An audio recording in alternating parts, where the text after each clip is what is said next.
coaches to casuals, grassroots to the league. This is Open Gym. I'm Coach Q. Coach T, who I be. Coach Way Too Nice. Coach Wayne, what up? And on this episode of Open Gym, we're going to talk about the LeBron effect. What does that look like? We're inside the transfer portal era. I'm talking about AAU. I'm talking about high school basketball. I'm talking about college basketball. We've seen it right now. We have a live period coming off of the end of the college transfer portal. After this live period, I imagine there's going to be a lot of moving and shaking inside the AAU scene, as all of us know. Again, I think that Coach T might want to talk about Daddy Ball today. I don't know. I think Coach Wayne might want to talk about what you say, the league, NBA, who the favorites are. Yeah, kind of get into the playoffs. Is it belt to ass? The Houston meltdown? Is Jabari, what's his name, Smith? Is he making third string AAU kid decisions with 30 seconds left? We're gonna get to that game. But with that said, I think this main topic, this was kind of spurred from my guy, Coach T. I'll let you intro it a little bit. Talk to us. Yeah. Well, the LeBron effect. LeBron effect. You know, I'll say this, guys. You know, because me and you kind of one thing me and you agree with is Steph Curry. We talked about Steph Curry and him being on the Rushmore and you know, and being a guy that should be mentioned with the top fives, and you know, so we talk about Curry, and guys like to mention how he ruined the game. And I seen a nice, you know, like an interview where he said, you know, I didn't ruin the game. People want to play like me. Yeah. So, you know, he hear it and it's like, you know, and I was like, you right, Curry. Like you was the guy that's how you play, and people try to emulate your game and play like you. So he didn't ruin the game. If anything, the game has changed because they shot so many threes. For you to keep up with them, the NBA had to switch how they played. Well, he changed the algorithm. Like that, I think that's the main thing. It's like with Curry, there's a bit of I didn't think about it like this, but I think that this is probably relevant. Yeah. He brought analytics in. Him and that Golden State Warriors, they brought it in because of everybody was trying to figure out, why is this working? Right. Previously, this did not work ever. Right. And then analytics said, hey, the 3 is worth this much if you shoot it at this high of a clip, and the 2 is worth this much. The mid-range, they said get away with it. Yeah. It's layups and threes, and that's what's efficient in Golden State. That's what they're doing. That's what they're doing. Outside of Sean Livingston. Right. But like, to me, that's when you think about the impact, is he also brought in my opinion, a bit of the analytic part. Right. I would say that also. I would add in James Harden as well. It would be a person I would feel like has had a big imprint on the change of the way the game is played now. The ISO, but also being able to get to his spots, be able to play through contact, shoot as many free throws as he did. Within a 5-year span, I think he probably led the league in free throw attempts each year, to where it became a skill to actually get fouled. Right. You know what I mean? Or playing to a fact that where you understood the rules of the game and exploiting the rules of the game. Right. James always said, I'm not foul baiting. I understand the rules, and I'm just playing the game where the rules benefit me. And you see that everybody use that to piggyback on what you're saying, that the low pickups and reaching through and the low pickups. I mean, you got to think about the new skill right now is actually the ability to show that you're being affected by the contact. The bump head, you know what I mean? The contact. Yeah. I mean, and I've said it many times before, and I'm gonna kind of give somebody their flowers. That man, DeMario Greer, growing up, if you came up in Charlotte around the early 2000s, you know DeMario Greer played at Harden. Wait. The one that be in your gym. I was about to say, all right, cool. The one that be in your gym. Okay, yeah. That was the first Harden I seen. Okay. Like, Mario had perfected the ability to shoot almost 20 free throws a game. And he was telling one of these kids about that. I love him just because he's just him every time he walk in his gym. And him and, I don't know if y'all know him, X, he played at Victor Christian. Yeah. He went JUCO, and he's about to, he's ramping up to get ready for JUCO Nationals. Yeah. So he's literally in here every single morning, 10 a.m. And he's working out with Rio. Yeah. And when I tell you Rio, I'll be in the back room, but I'm gonna hear him you out can here. Hear him, and sure. It is funny. He's also like so animated but detailed. He's very, very detailed. Yeah. And like the energy he gives, it makes kids engage with his workouts. Yeah. Oh no, for sure. Yeah. But he was definitely one of them guys like that kind of had that part to his game though. Not to cut you off, Trey. That to along to the point we were saying Curry, the LeBron effect. It's also that James Harden effect too. You know what I mean? Can I jump in real quick? Yeah. I think that we're going to get back to like your action. Oh yeah. Well, I was going down that road. But I rival to say that James Harden has had the biggest effect on this generation of basketball. Oh yeah. So again, like everything you said comes from James Harden, but the size up, the bag, the 20, like you just chilling. Yeah. And then I'm trying to go. It's that rhythm. Setup, but then the footwork. Yeah. Oh, not for Everybody's step back now is step, based off of every version of like what James Harden did. Oh, not for sure. And I think that it's hard to say that he has not been the most impactful player in the past like 15 years. Right. When you look at the whole, because Curry changed the 3-point part. Yeah, the 3-point part of it. Yeah.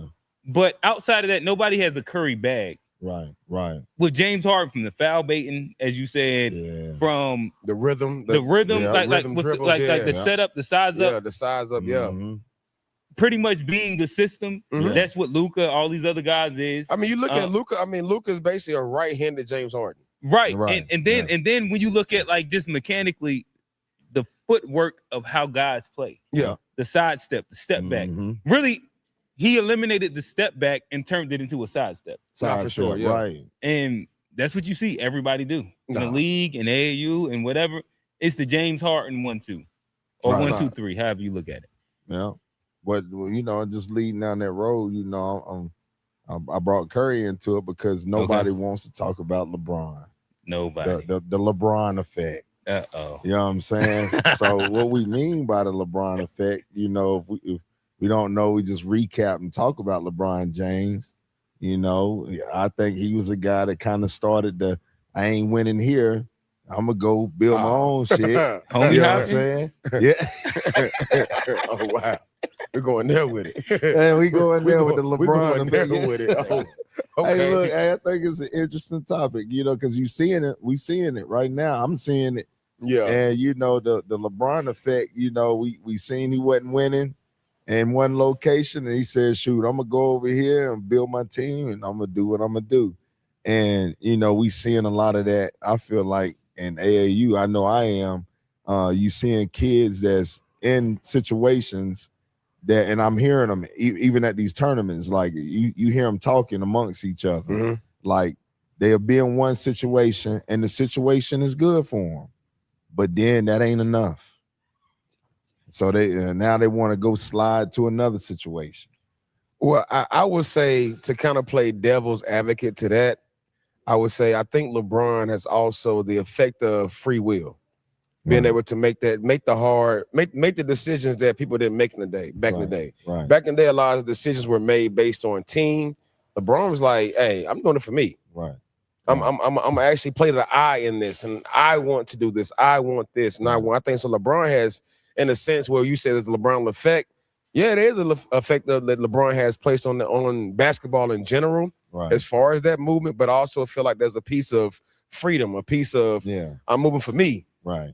Within that as well, that can be looked at, that I think people are taking advantage of, and which is the reason why people are staying in college longer and getting bigger bags. Right. I feel like there's a negative effect to moving around and letting kids not actually go through a storm, go through the negative, but I also understand that there are many options out there now that you can take advantage of, and his thought process of going through what he's been through has also opened up the mindset to do that as well. And look, and I agree with that. I was just talking about the cons of it, but there is pros. Yeah, there are cons. Listen, y'all seen the all of us came up in the era where we watched the Dave Chappelle show. Right. Not for sure. Yeah. Y'all seen the player haters ball? Player haters ball. Hey. When keeping it real goes wrong. I'm a part of the player haters ball. Listen, hey.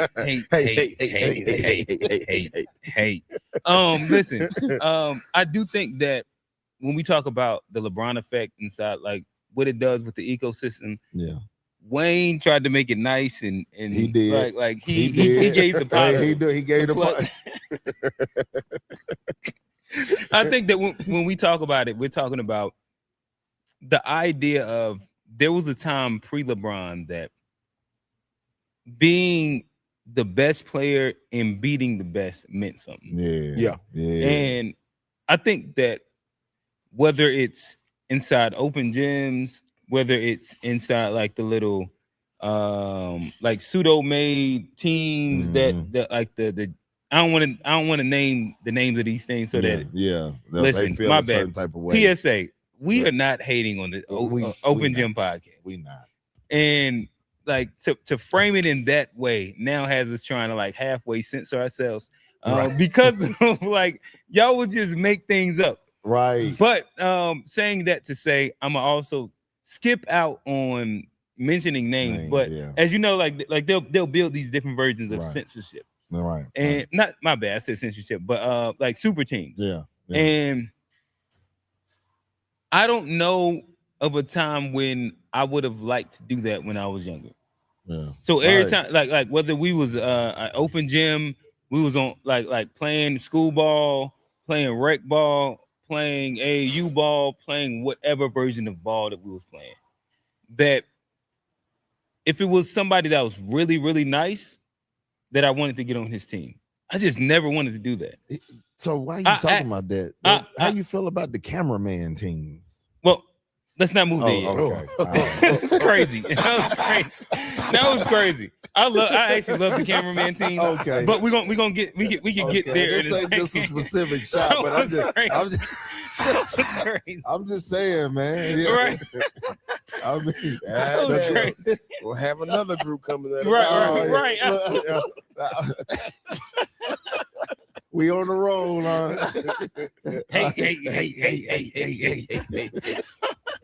But saying that to say, back in the day, I always wanted to get on the court and play against whoever they presumed as the best. As the best. And right. for sure. And I would try and beat the best. Right. Yeah.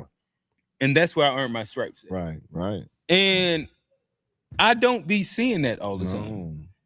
Sometimes I'll host like really decent open gyms, and I don't be seeing that. But then the kids that I know and I hear them say, I don't want to be on their team, I want to beat them. I love it. Right. You love I'm that. Like, that smells familiar. Yeah. I love that. Yeah. That's that thing that I like. Yeah. Or whatever. Where I think that a part of the introduction to it, and I think KD has helped also be a part of that, even though he was one of the original haters of it. Yeah. Is that quote unquote like the transfer, the LeBron effect, the portal thing, the homie hopping.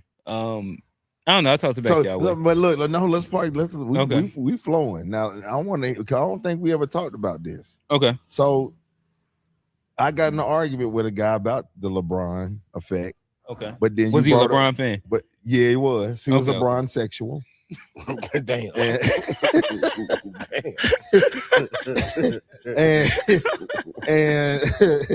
And then you brought up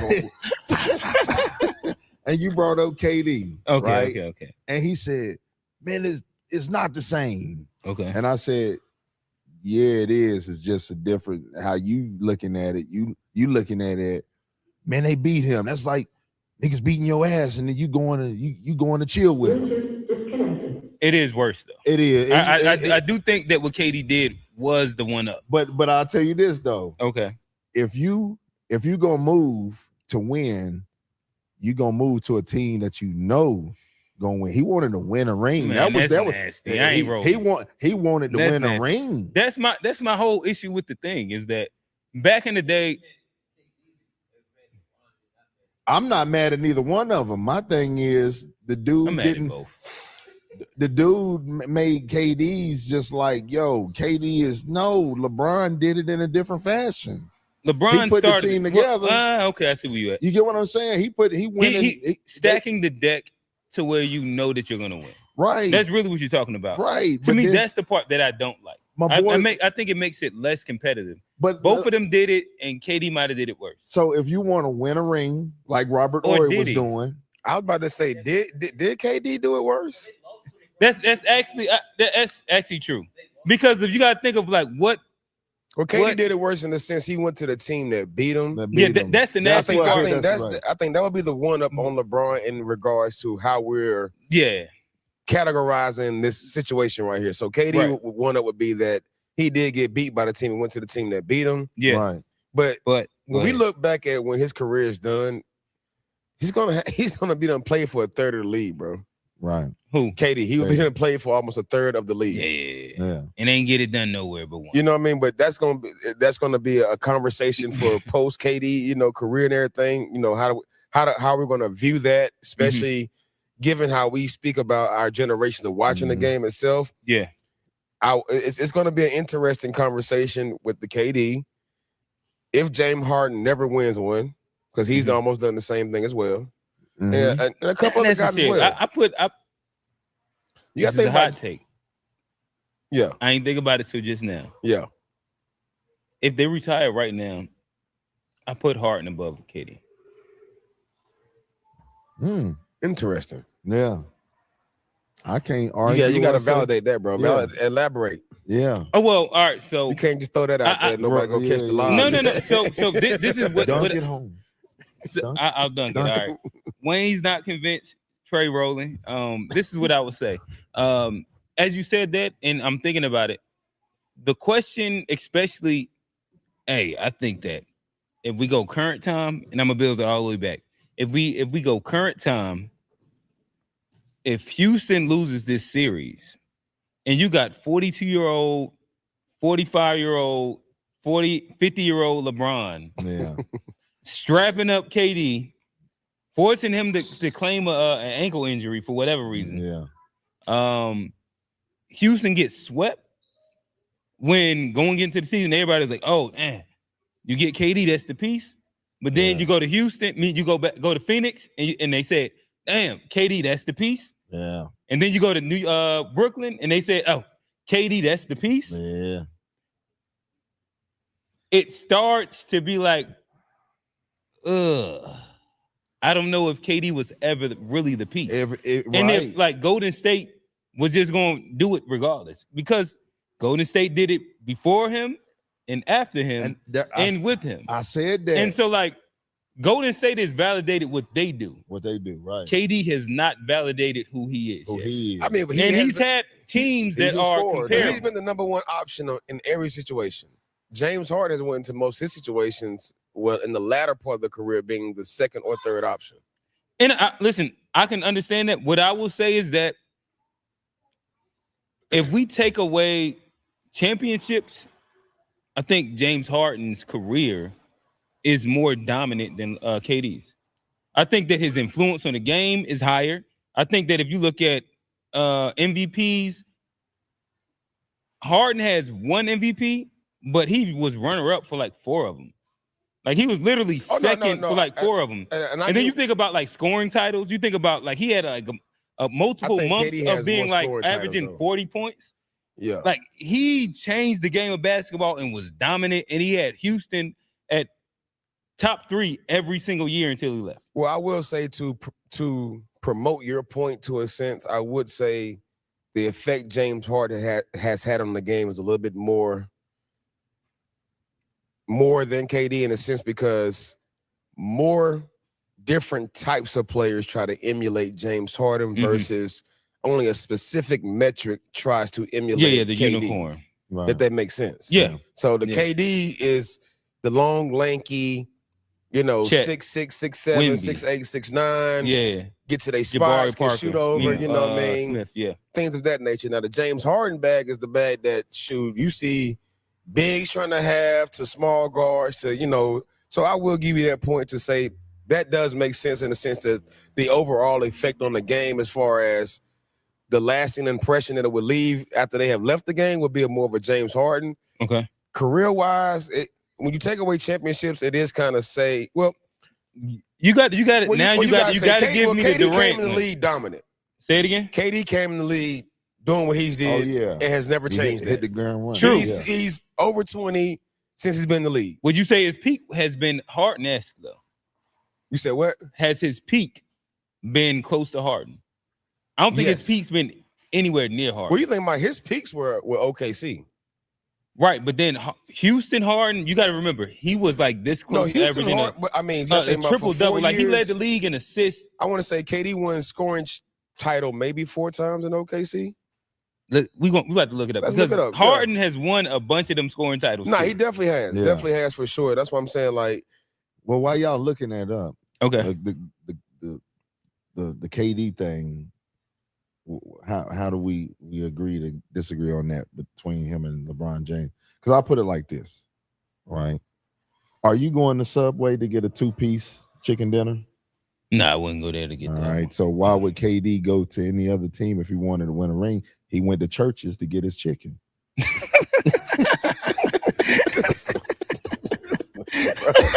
He wanted the honey on the biscuit. He wanted the mashed potatoes, and he went to Church's to get his damn chicken. Easy and cheap. Easy and cheap. There we go. So if y'all watching and y'all want to know, hey, look, and don't nobody do it like us. I'm gonna say it right now. Yeah, man. yeah. Hey, look, man, we do this, man. Yeah. Hey, we do this. But hey, look, man. At the end of the day, he wanted a ring. Yeah, and that was the argument with the little guy when we had it. No matter how you look at it, look, man, and I'm gonna try to keep it as PG as possible. It's different types of sex. Okay, there's oral sex, there's penetration, there's anal.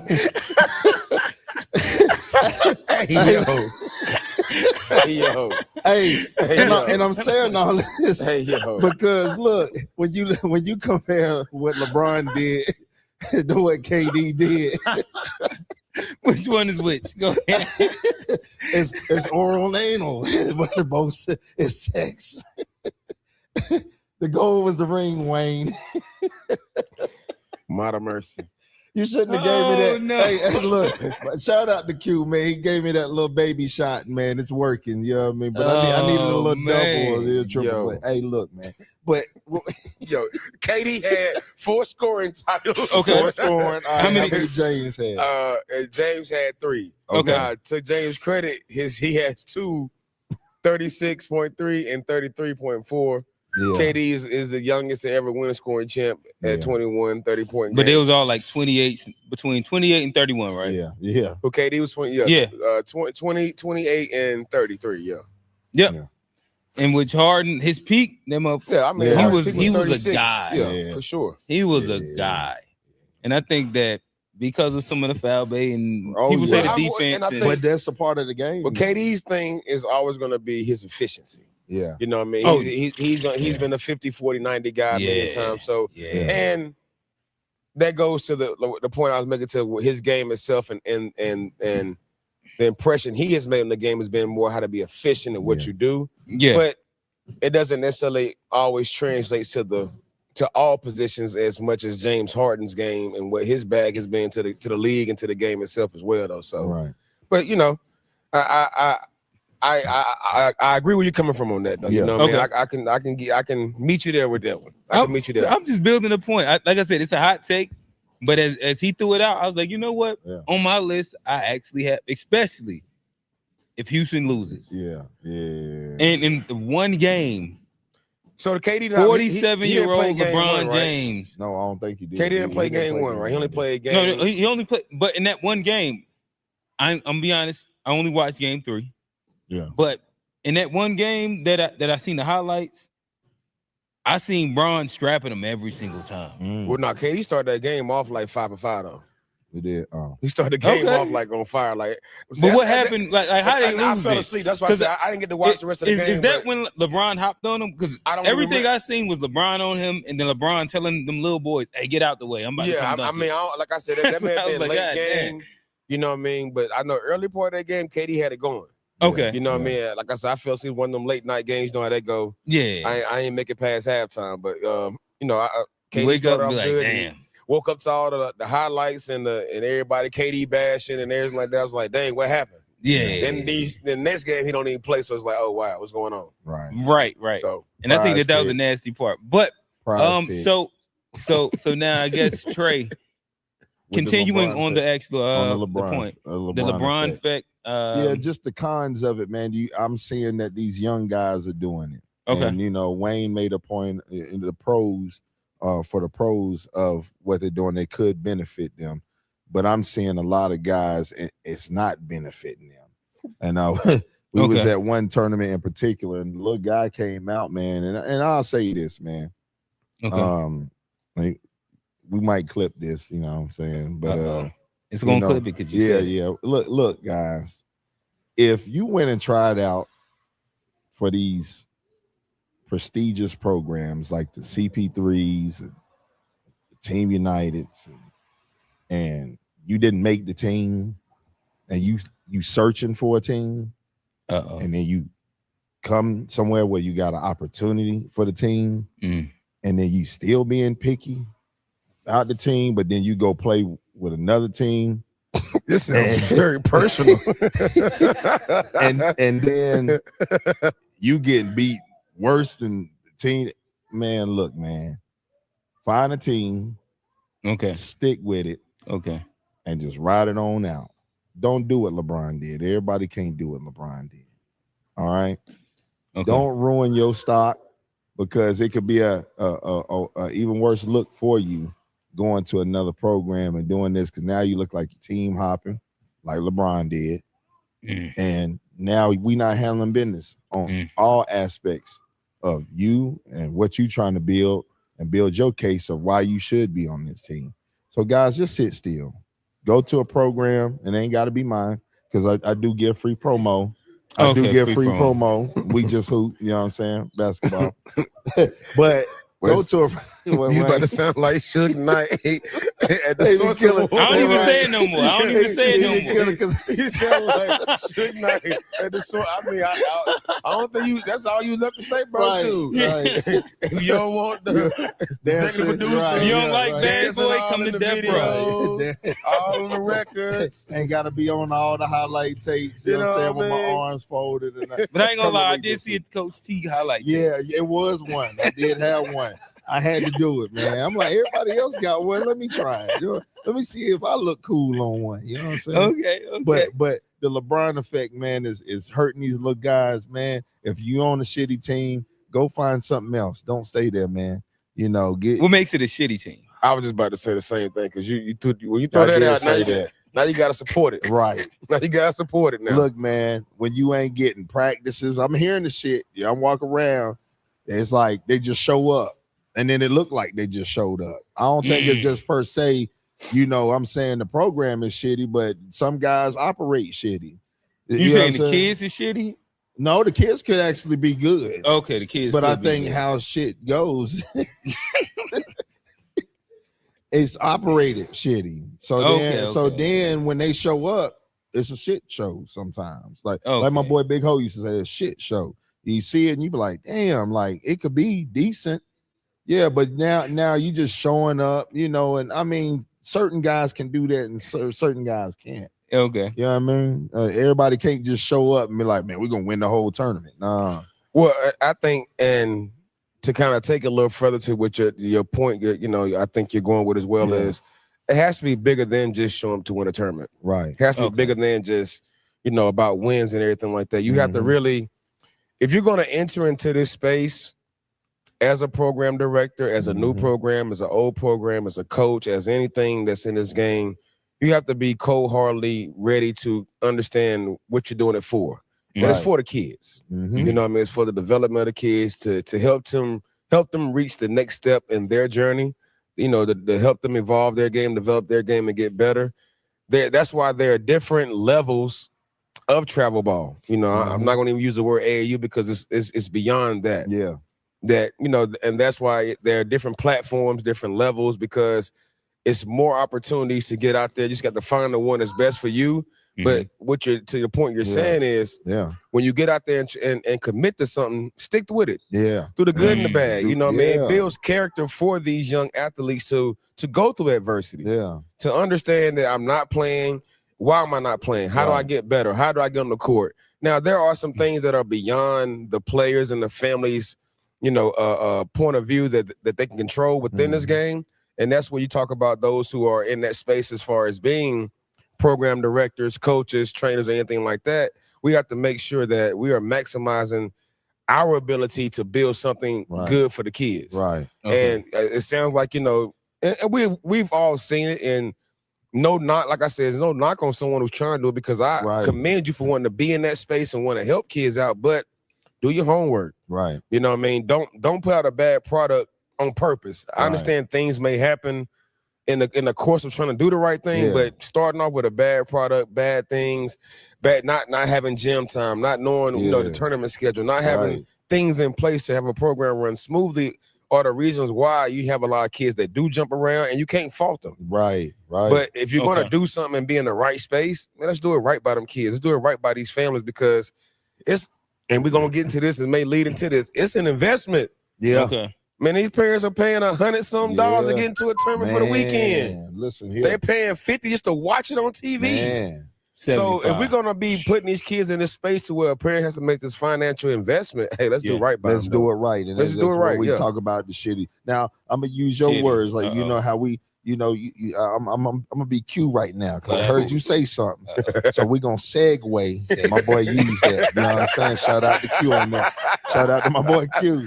I'll be listening to you, bro. We do this. We do this. Hey, right? listen. We do this. It's a lot of podcasts. You know me, Ain't nothing like the Open Gym podcast. Hey, look, I'm telling you. Look. So look, but again, so I had put in a little note about the circuit. Yeah. And we talking about, like, should it be stipulations? We could bring that up as far as the paying, but also what I wanted to say too is really about, like, I think there should be tournament directors shouldn't just allow any teams in certain platforms, right? Because explain that. What I mean by that is, it sounds like you advocating for gatekeeping. Yeah, kind of, yeah. Okay. Kind of, sort of. Okay, but so we'll use. What did Wayne say? I need to hear you build this one out. Right. Elaborate. Yeah. All right. You can't be throwing lobs. Nobody can't catch you. You gotta dunk it. You gotta dunk it. But so we'll use names, but I ain't gonna say this is specifically. So all right. Okay. So let's say, and you don't have to use names if you don't. Okay. So we'll say this platform over here. Okay. Is starting to allow just anybody in. Anybody. And we know why. Everybody. Bad you ain't even had a program and you did it this year and you in, right?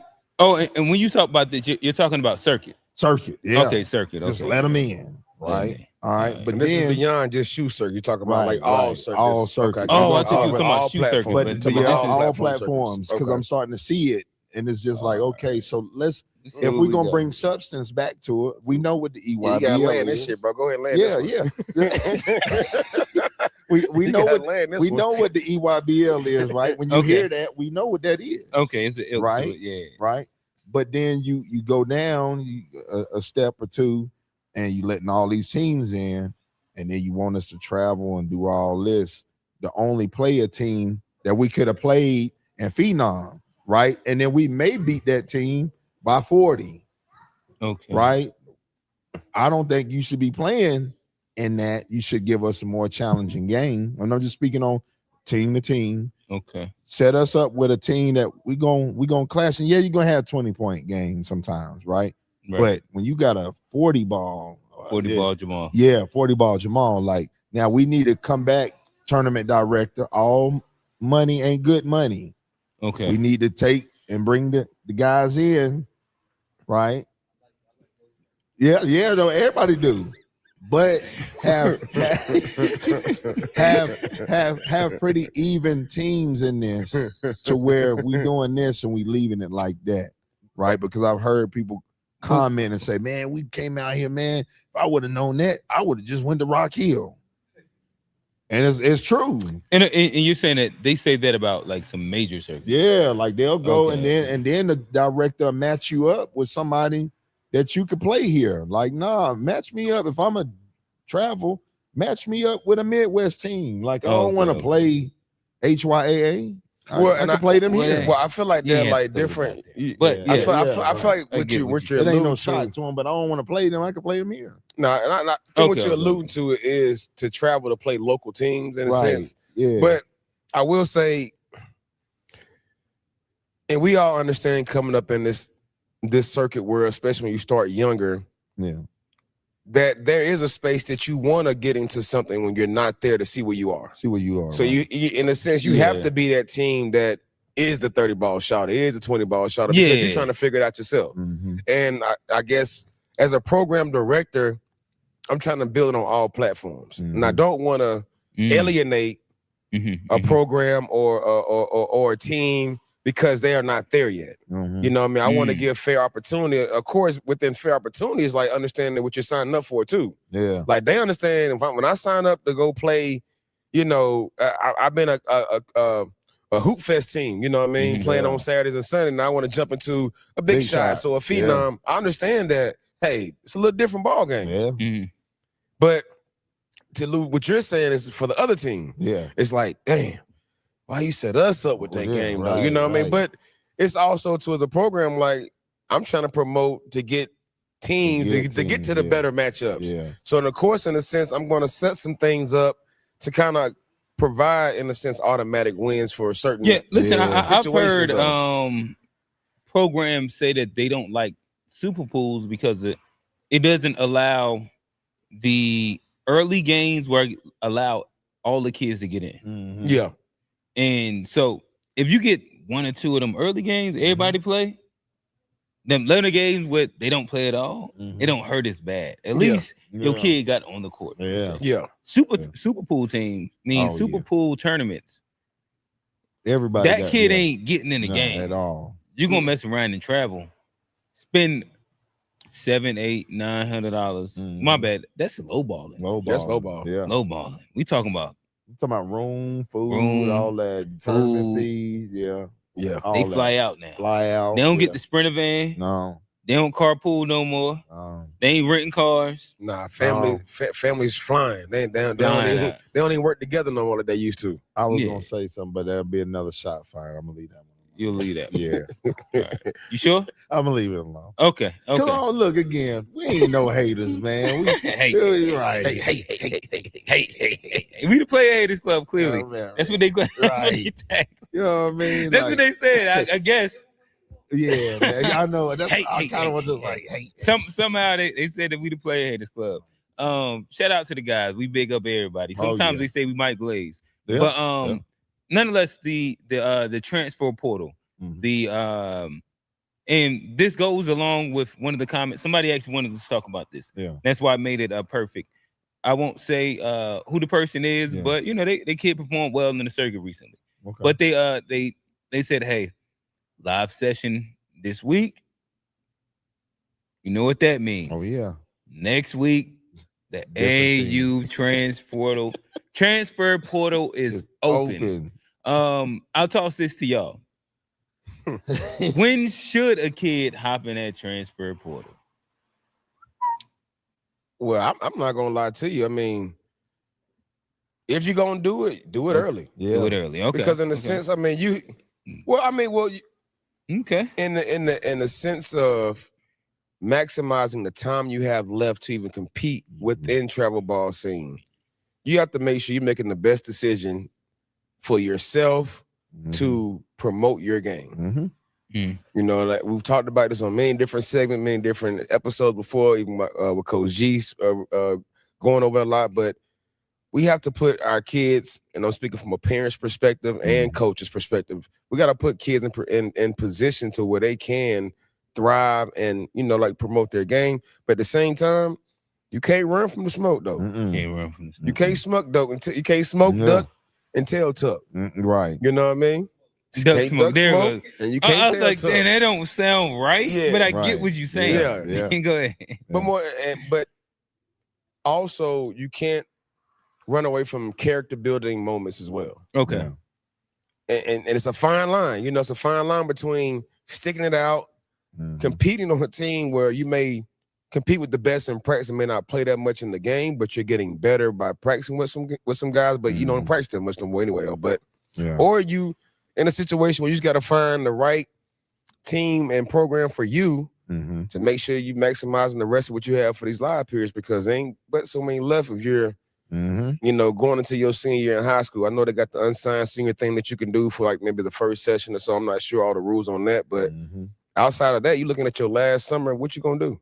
Yeah. Okay. I mean, are you gonna sit the bench for a better team to, you know, to have a good experience, or are you gonna? What does that mean to sit the bench to have a good experience? Well, I mean, so being on a circuit team, and like, we know we can say, let's say, Florida Rebels. You know what I mean? So somebody played the Florida Rebels. They're gonna benefit from the fact that there's a team that just won the EYBL last year. Okay. They're on the circuit for a minute. They're established.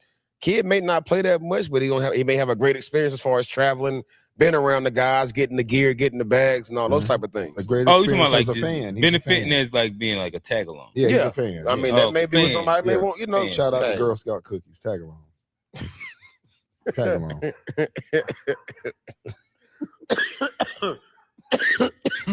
Tag along. But yeah, yeah. You know I'm gonna throw mine in there. You know that part. Let's go. But yeah, that's the thing you have to make a decision for in this moment. Yeah. Like, are you gonna?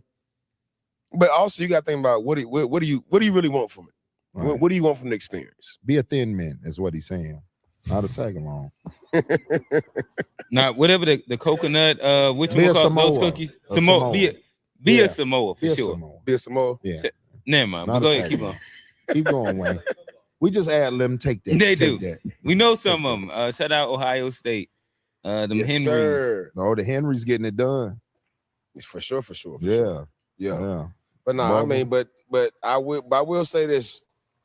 I'm already starting to hear some rumblings. Yeah. You know, and I mean, like I said, you gotta do what's best for you, and you can't allow the LeBron effect for real to affect how you gonna move. How you gonna move? Okay. You know what I mean? So tie it all together right there. Yeah. And I guess, like I said, I didn't say this yet, but I'll try and tie it into like my personal experience. So I know with my son, he just did a live session. Of course, me as a parent, I think he could have did more, been better. Yeah. XYZ. But get out of daddy mode. How was it? But at the same time, I think that when I was speaking to the coach, and again, like I'm not a parent that's like on call. He said, I'm gonna hit you a little bit. Or matter of fact, I think that he told me, let's chat later today. And you know, I said I'm free right now, so we just talk or whatever. And so there's something like with my son in his space inside like the ecosystem of his team. He's one of the guys. I also am not a parent that if my kid is one of the guys, if he gets benched for something, then I'm gonna be upset.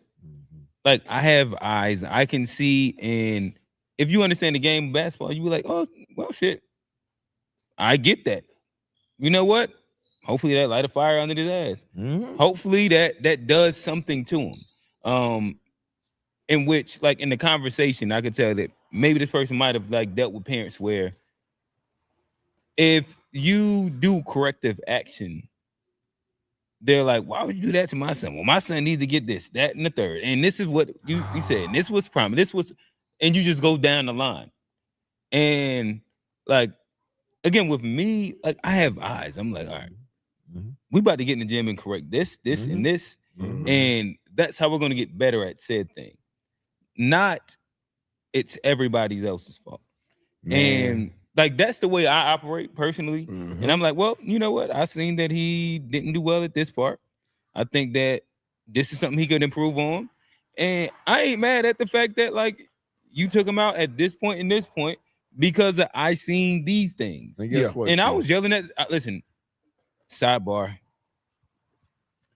What Johnny, this is my camera. All right, cool. All right, so sidebar. Circuits, live period. I think that all of y'all have to do better. Right now, this is the first time that everybody's been under a paywall, but I think that especially if we get down to like any of these tournaments that you are charging $25 a day for the footage for these kids when we're talking about live sessions at the highest level. Even if you did this for like the 13, 14, the 10, 11, 12, 13. But if we're putting behind a paywall, the footage that these college coaches don't have access to, the assistant coaches don't have access to, whoever's trying to recruit them, and all this is behind a paywall, in which it becomes egregious on, like, you might as well go into the game and pay for it. Then I think that like we have to rethink this whole live session thing, because of course everybody can't go to the event. Everybody can't, but if we're putting it in spaces where everybody can see it, everybody can watch live. I think that these are things that are important, and I think that we missed the what is it, the horse in the cart, or whatever the whole little thing is, putting the cart before the horse. Where again, I'm seeing now, of course, everybody's circuit is behind a paywall. I think some are worse than others, but I think that putting these behind a paywall, especially at the 17U, 16U, where recruitment is at a higher level, I think that is something that's kind of nasty work. And that's something that we have to do better at. Personally, I don't know. What's your thoughts, Wayne? Now, from what I've been hearing, man, and everything, I have yet to experience trying to access it via the streaming service, which I will have to the next time he does play in a live session. But what I'm hearing is crazy, though. You know what I mean? Like, just to be a fan of some of the kids that you watch come up and everything, you know, I wanted to watch the game that came on yesterday, the 17U TU Team Thad game. Yeah.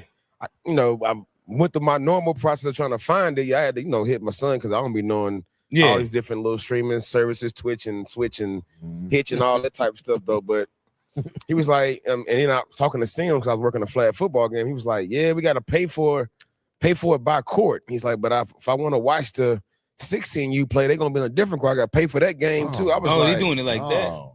That's what he said. Like I said. Oh, maybe that's why it said $4. I didn't it was like $4, and you can per court. So I can pay for it just to watch this game. But if I want to be a fan of the game that's nasty, and watch other games, I gotta pay for that court as well. Or I'm just stuck watching this court. Oh no! But again, my thing is like, what does that do for if I'm a recruit? Like, now you're putting up bigger barriers, right? For kids recruitment and shit. And I will say, okay, I'm pretty sure on a low, mid to high level of D1, there's a budget that's in place for those who are recruiting to have access to that. I'm pretty sure of that. And they'll just pay for all. Yeah, just probably pay for the whole thing. I just think it's just such. I mean, but but a lot of kids is JUCO kids. A lot of kids is you know what I mean? Yeah, post grad kids. A lot of kids aren't gonna high be major kids. Yeah, aren't gonna be necessarily. And like, so when we have these conversations, EYBL, all of them ain't going high major. Oh no, for sure. It's a lot of JUCO. There's a lot of mid major. There's a lot of low major. No, for sure. There's a lot of D2. There's a lot of D3. And to me, like, that still it just messes up the recruitment process. I feel like it does as well. And we've been talking about this whole money grab thing for like the last 2 years, and it seemed like it's actually evolving even more to being even worse. You know what I mean? But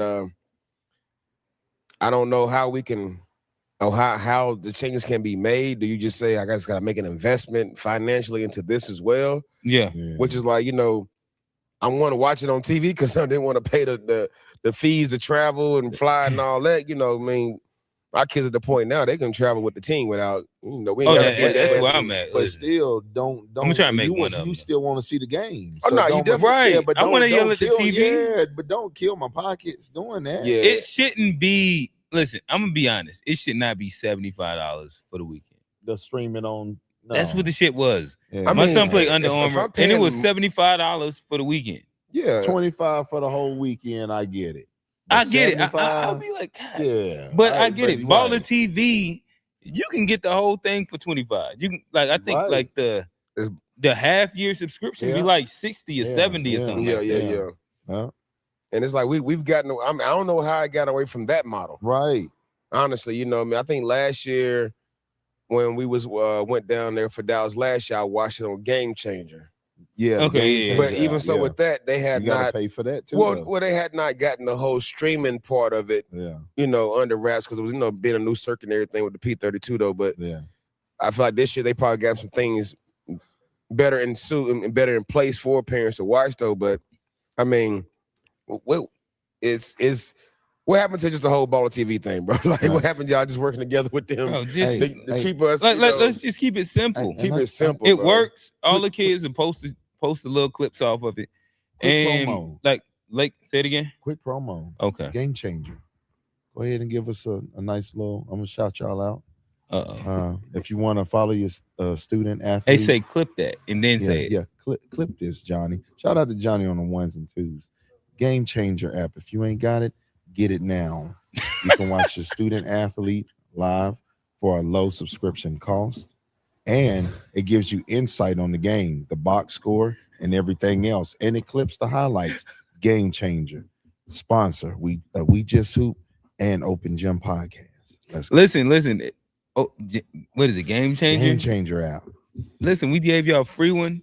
Next time you got to pay for it, or you got to pull us up to the events. We will live podcast. Just pay for our flights. That's all we saying. Yep. Pay for the hotels. That's all we saying. Get us out there. It's a game changer. It's a game changer. Open baby. gym, and the gym is open. So you want that work? We got basketballs back here. Wayne to bust you up. Now record it. You know what I'm saying? Pause. My knees don't work. Pause.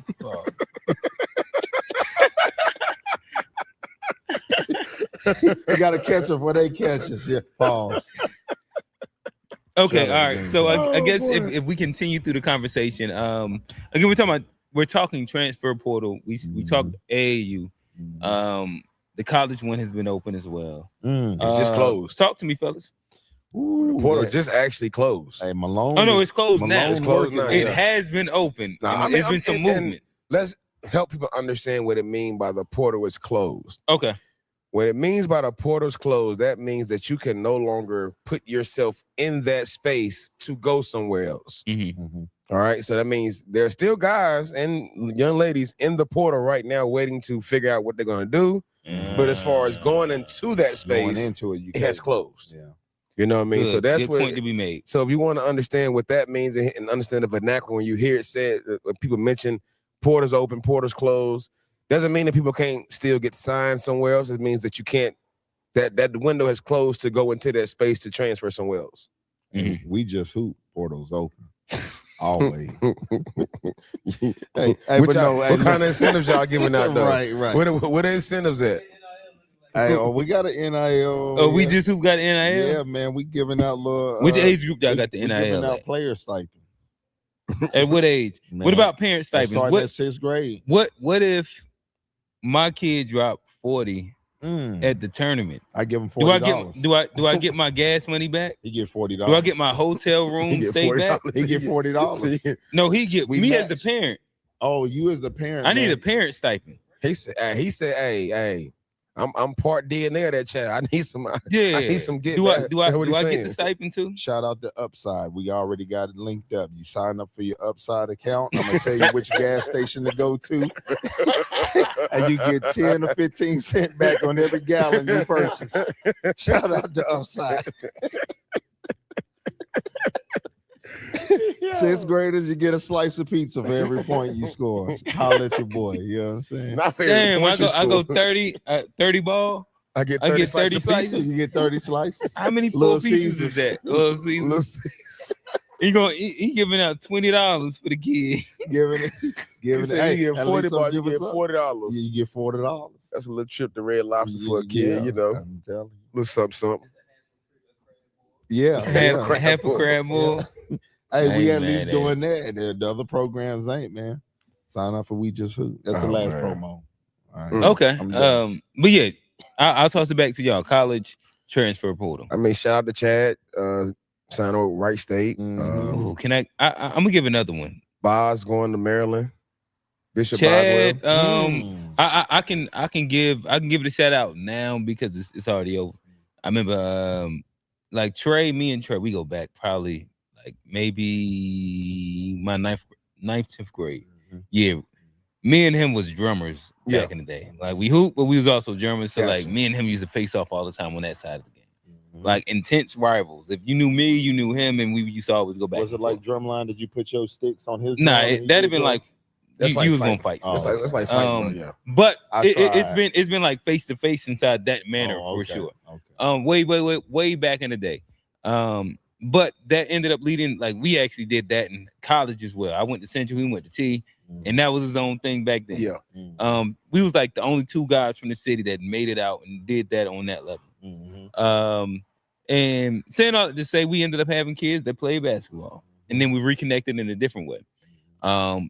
And with that, again, we're sitting at in season athletics. He hit me up. It might have been like 10, 11 o'clock the day before. And he was like, hey, Chad got a workout inside the morning, and I need him to get some shots up in the morning beforehand. Can you open the gym up like, let's say 6, 7 or whatever? And I think maybe his workout might have been like 10, 11, some whatever it was. And I was like, you know what? Like, no problem. I ain't got a problem with that. Listen, I'm not getting up. Mom Dukes. Shout out Mom Dukes. And shout out Mom Dukes because he know her, because my mother used to be a part of that whole little drumline thing and whatever. So like it's built in history. It's like, hey, just throw a 10, 15. And he'll be in there as long as he wants to. It's the morning, ain't nothing happening. Let's get in there. He said, appreciate it. Worked out. Next thing I hear, he boom. And you know what I mean? Like I just appreciate him reaching out and allowing us to be a space to where he can make sure he ramp up and be good for the whole little thing. I'm happy to see Chad go inside another space, another D1.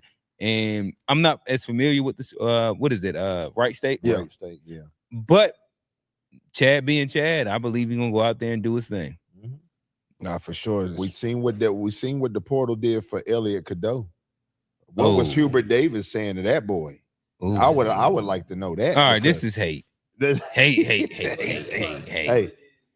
That's what Hubert is where he is. Sitting down like me. Yeah. Hey, look, let me tell you something. Elliot Cadeau. When was the last Duke ring? Hey, look. We gotta chill out with this. We gotta chill out with this. When was the last Duke ring? Duke get all the talent and don't win nothing. Shout out to Coach K. Shout out to John Shire. I ain't seen this many number one picks not win a championship ever. And look, you absolutely right, Q. That's all I'm saying. I don't fire my boy the guys get the top 5 of each class and don't win nothing. Every year. We're getting Rippy Jr. this year. You know what I mean? Hey, look. And guess what's happening this year? Nothing. Second round exit. Nothing. Yeah, he out of here. But look, my thing is, what was Hubert saying to my boy? Because he looked like a top 5 point guard in the nation.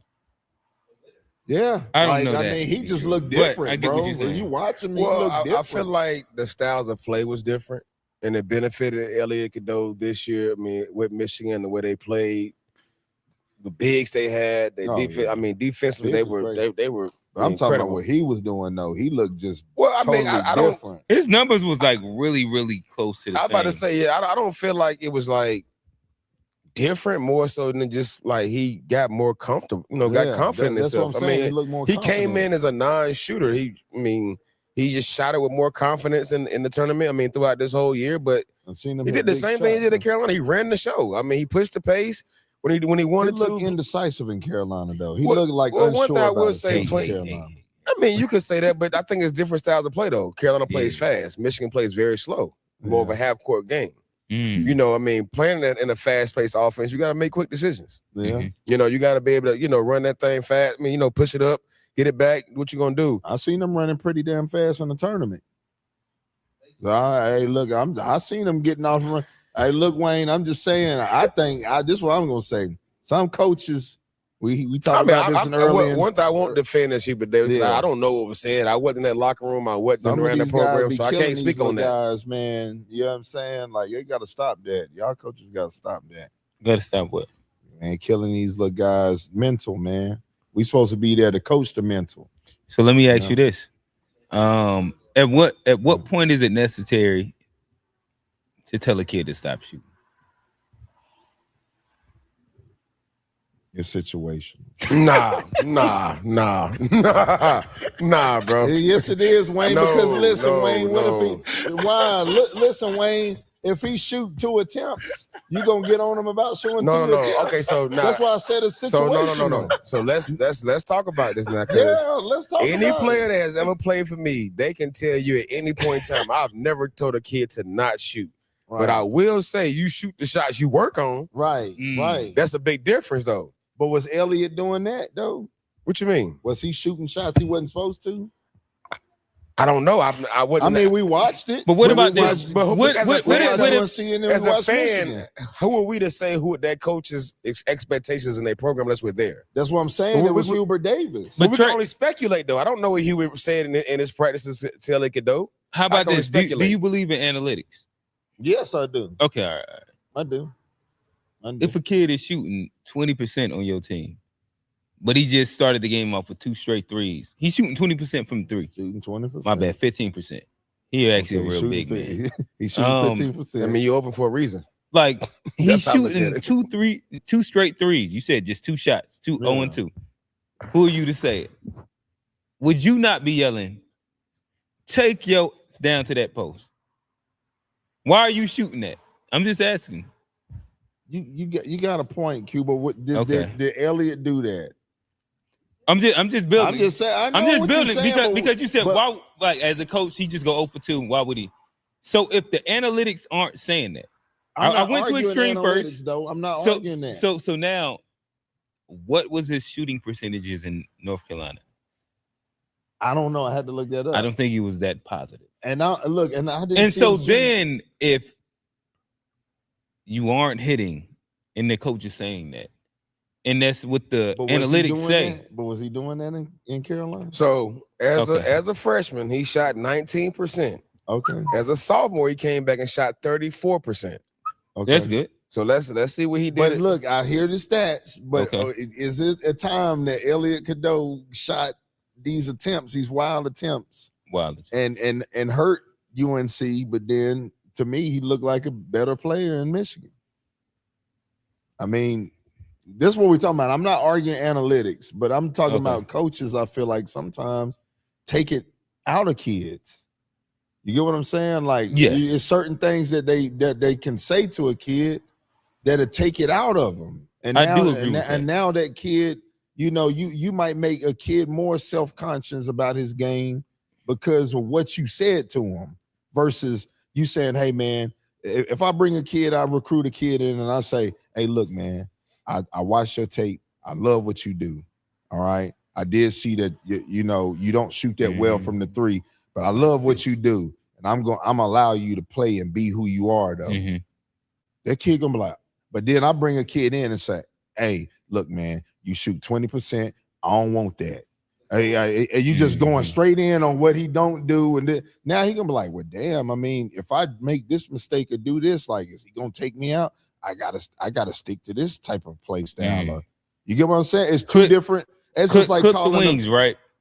I would like to make this point on the Open Gym podcast. Okay. This is my beef with Dawn Staley and Malaysia Fawali. Okay. I think that she recruited a player that was what she was. She was a superstar on the circuit. Right. You understood exactly what you was getting. What you getting. In recruiting her, in everything that she does and did she fit the South Carolina program? And what the program is. I think that she clipped her wings and labeled her as like a very specific thing that now is going to carry with her from wherever she goes. I agree. In comparison to if she would have went somewhere where she had the keys, I think that she would be a superstar right now. I think that with Dawn Staley and how she likes her point guards to be, how her system is set up, it wasn't that. But I think that, to me, she clipped her wings and tried to, make her fit into a box. That as a player, if you ever seen her play, she was never that. And that's just the point I'm making. Just on a coach can, I feel like, could damage a player. You get what I'm saying? Just from you don't have a mic, Johnny. You got to come to a mic. Wayne, what are your thoughts on that? Yeah. If you're gonna come to, you can come to a mic in a second, but go ahead. All right, go ahead. All right. So I would say I understand what all points have been made as far as clipping coaches. I mean, coaches clipping wings and things of that nature. I spoke on it before that, I went back in my playing career, I went through a transition of being a scorer to becoming a point guard. And at one point in time, you would say I really kind of didn't have a position. I wasn't the best shooter, but I can get to anywhere on the court I wanted to get to. Then as I became a point guard, I actually understood what my skill set brought to that position and how I can maximize and be better at that position. I think in a sense, with one-offs like Malaysia and some of these players that kind of come into it with no position, you have to try to figure out a way to where you can have a player be who they are, but also try to have them fit within the realms and the concepts that you're trying to be as a coach to make sure you can maximize their talent, but also maximize it as it benefits your team. So I think to that point, I don't want to say wings are clipped. I feel like there is a adjustment that each player and coach has to make with a player with their talent in regards to their program and their concepts of what they run. Now I ask you this too, Wayne. So with you saying that, if you're a coach that's recruiting, and we'll put you in that Don Staley seat, right? And you was recruiting Malaysia for Wally, and you seen her, and you knew what you was getting, but you got a vision, right? Would you talk about that vision to that player that you're recruiting and like, hey, look, I like this, but I want to mold you into this, and then if they choose to commit to you, then there shouldn't be no tension? Or are you just going in telling them, because we know they all tell what they want to hear. No, right, for sure, to get them there. But I think it's like it's multiple things with that. I think you're telling them what they want to hear, but also you're keeping it real with them and giving them as much information and insight as possible. I will say a lot of it is as a player, how do you adjust? How do you grow your game as well? How do you become efficient? I think one thing that gets overlooked is you can be good, but are you efficient? Like I'm not going to talk about Malaysian, but we're going to talk. I can speak on like Mikey Williams. Like right. So Mikey had a pretty good year number wise, as you would say, at Sacramento State. But when you get down to the analytics, they were the worst shooting team in the nation. Yeah. So does the 16, 17 points a game still hold the same weight when you're shooting under 30% from the field, 20% from three? But. And I'm saying to say, like, with Malaysia, I think sometimes she wasn't as efficient as she could be or may have wanted or what Dom may have wanted for her system. And I think that's where the disconnect may have came as far as allowing her to be her versus how efficient she is being that person. Man, and yeah. Let me. So, with that said, yeah. What was the public bashing? I haven't seen the public bashing. But she criticized a lot of players, and she's tough on players. But like a public bashing, I don't think that's what. And like we just brought up the Elliot Cadeau thing, and you saw how he left her system and then flourished. If we see what Fuwali has done, she's left her system, went to a coach that seemed to be a better fit, and still didn't flourish. At the same thing. So it could is it the player not adapting to the culture, because she's been to two different championship cultures and still hasn't found that lane. You mean typecast as a player? Don Staley's back in the championship. Without her, she's been to the championship with her. That's a good point. And so I think it's more on the player when it's that type of coach to fill the role and play the role versus like she gonna have another point guard and we're gonna be back in the championship again next year. Where's Fuwali gonna be? Yeah, come on. And it's like we just saw what Elliot Cadeau did. We saw what Elliot Cadeau did. He went to a better coach, and he got more from that player. If Kim, we got a nice little debate going on here, fellas. So, but fellas, to me, this is what I'm saying. Dawn Staley gonna be in the championship no matter what. But I think the girls' basketball game is way different than boys, in which like she runs her system through her bigs, and it's like she's produced some of the WNBA's best 3, 4s, and 5s. It just is what it is. And this is where I think that she clipped Wiley's wings because of she's not a producer of amazing guards. She's had one for first round. Wiley in the right space would have been an amazing guard. And then to the other point that Johnny said, just to make sure I throw it out there, I think that there is a spot where players can easily get typecasted. You hear Lou Williams talk about it. You hear Jamal Crawford talk about it.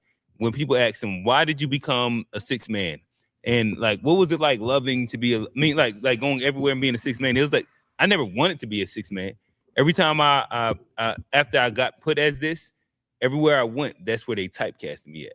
But I think that once a player gets a narrative, and we all understand this and know this, because we get kids that have narratives to them, and it's easy to follow the narrative of a kid because it already exists. But what's the kids in your system? With Malaysia, it's crazy to think that her talent is a 6th, 7th woman.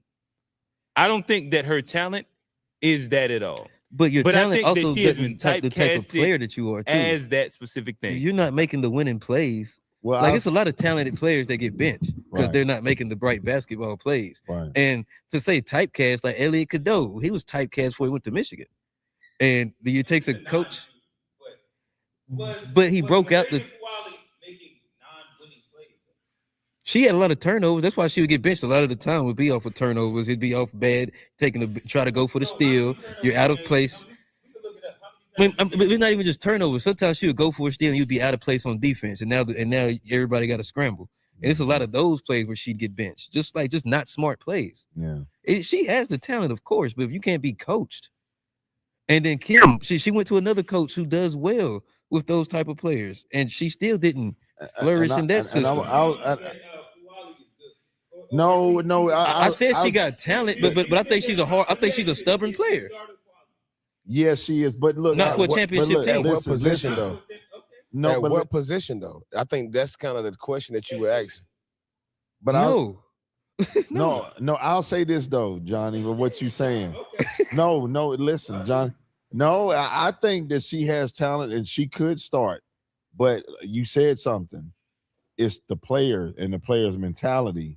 Is she willing to adapt to play the right way or what's considered the right way? Because I have a player that I'm constantly talking to, right? And I always tell him, at your size and what you are and what a coach is looking at, they're gonna want you to play this type of way. You already play really good on the defensive end. The same thing you said you had to change your game, right? So I'm telling him, like, look, at your size, you're gonna have to do this, but he continues not to do it. And is that but now if I was to get rid of him, I'm gonna look like I'm the guy. You're gonna be Dawn Staley. Yeah, you're gonna be Dawn Staley. And I had this conversation with him over and over and over and over. Now, am I trying to help the kid? No, for sure. Yeah, but if you don't buy in, and then it's also like, at how like are you gonna sacrifice your program? No, we let's go here really quickly. And I'll put it up for the screen. Malaysia full out average 1 turnover a game, 1.5. In how many minutes though? 14 minutes. These are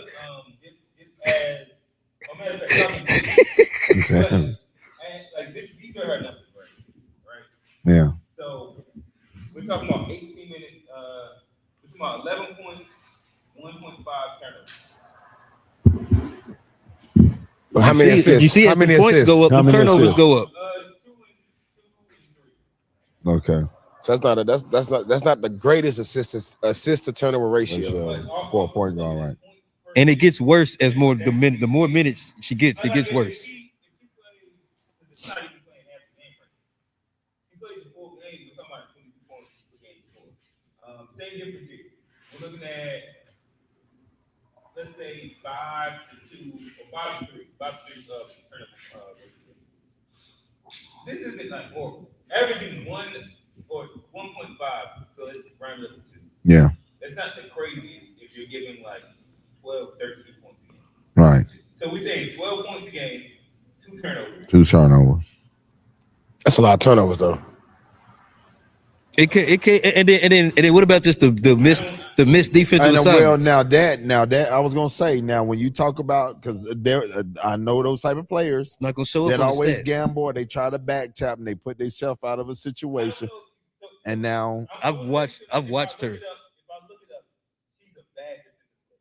That's what she's known as. I'm not saying that. I wouldn't say she's bad, but I think she takes too many gambles. Alluding to she's not the best team defender. Right. I think she may miss. I wouldn't say that's true, but I have watched games where there have been, and it's like with anybody, they've been in opposition at times, made a bad gamble that may have affected the rest of the team. But like I said, I've seen that in any game though. But Don, but if you know there's a short rope, why take the risk? If you know you're on a championship program and there's 2 other 5 stars right behind you. No, I get where you're coming from on that too. But if you know you're gonna get benched. I would also say, and let's just look at this last year. Even this year, she averaged pretty much 15 points a game on 20 minutes. That's actually elite. Yeah. We're talking about LSU had the number 1 scoring offense too. They were scoring over 100 in a lot of games too. So it's not like she was. Sounds good. You gotta put this. There's context to that too. It's not like they're scoring 60 points a game. Yeah. Matter of fact, I'll look it up in a second. But that's all I'm saying. But once you're typecasted, Luke Williams will put up 50 and he still got to ride. I think. And y'all were talking about not gonna be a starter in the NBA at point guard. Jamal Crawford. You talking about also, and same thing kind of with CJ McCollum for a while. They don't really have the position that you to start at something. They're not elite point guards, not elite shooting guards. They're just great being combo guards. You're a bucket, and necessarily is not what you're gonna want starting the game off with every game. Oh, LSU. Yeah, I can see it now. Oh, okay. I mean, okay. But to the other point of it, she led the team in scoring that didn't go that far. How would you say that? Well, I mean, they made it to the no. I mean, they Kim Mulkey gonna do that. But if she led them in points, steals, and blocks, that is something. No, the statistically for sure. No, I get what you're saying though. But like, I mean, bro, I nobody says she's a bad player. But they did they did okay with her coming off the bench though.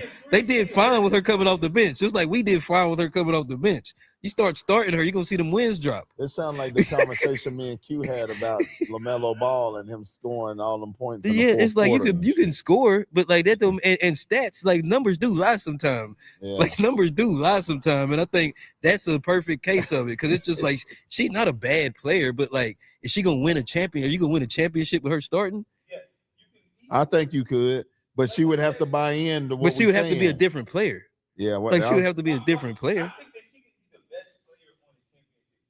Yeah, she could. No, but listen, the best player, nah. No, I'll say she could be your number 2 or 3, but she couldn't be your best player on the championship team. If we get her to buy in to the small stuff, what you saying, right?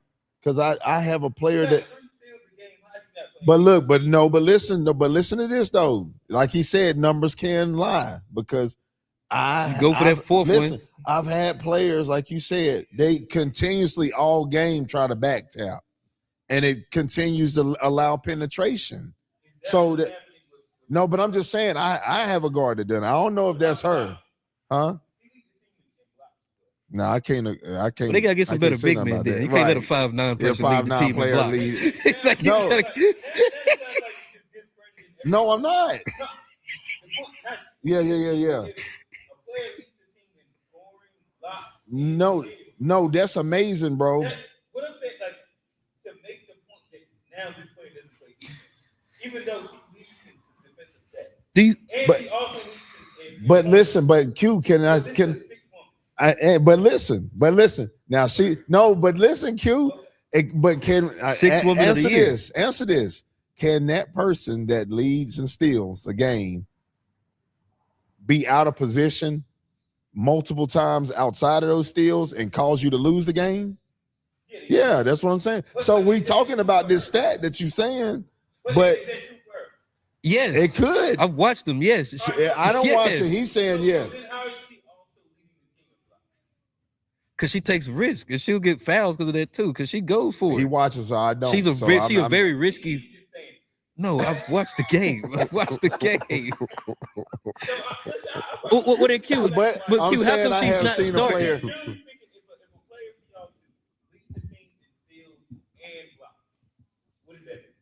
Look, that they got a motor, right? Okay. And this happened to me last year. He didn't lead in blocks, but he led in that, and he led the team in scoring. But when you looked at the film, he had like 8 turnovers a game that led to points. So you get what I'm saying? I'm just saying. So in my situation, when I looked at the tape, I didn't want to see it at first. I was like, "Oh shoot!" But Q, I got a question for you. Losing games. It's 2 championship coaches, right? And they both take this generational player, and they both put her on the bench. You think Kim Mulkey is putting Fuwali on the bench just because there's a typecast, and you don't think she's making that decision based on, I've seen her in practice, I've been with her for a whole year, and I just can't find a starting spot on my starting lineup. And they're both championship coaches that did, and 2 of the best have ever done it.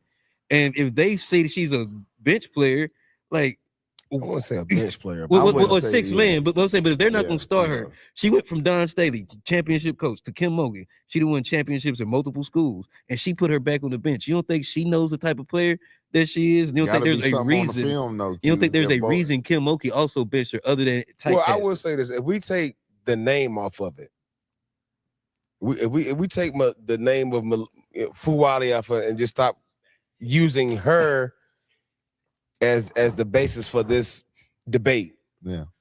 You pull up someone's stats and they're leading the team in scoring, they're leading the team in steals, leading the team in blocks.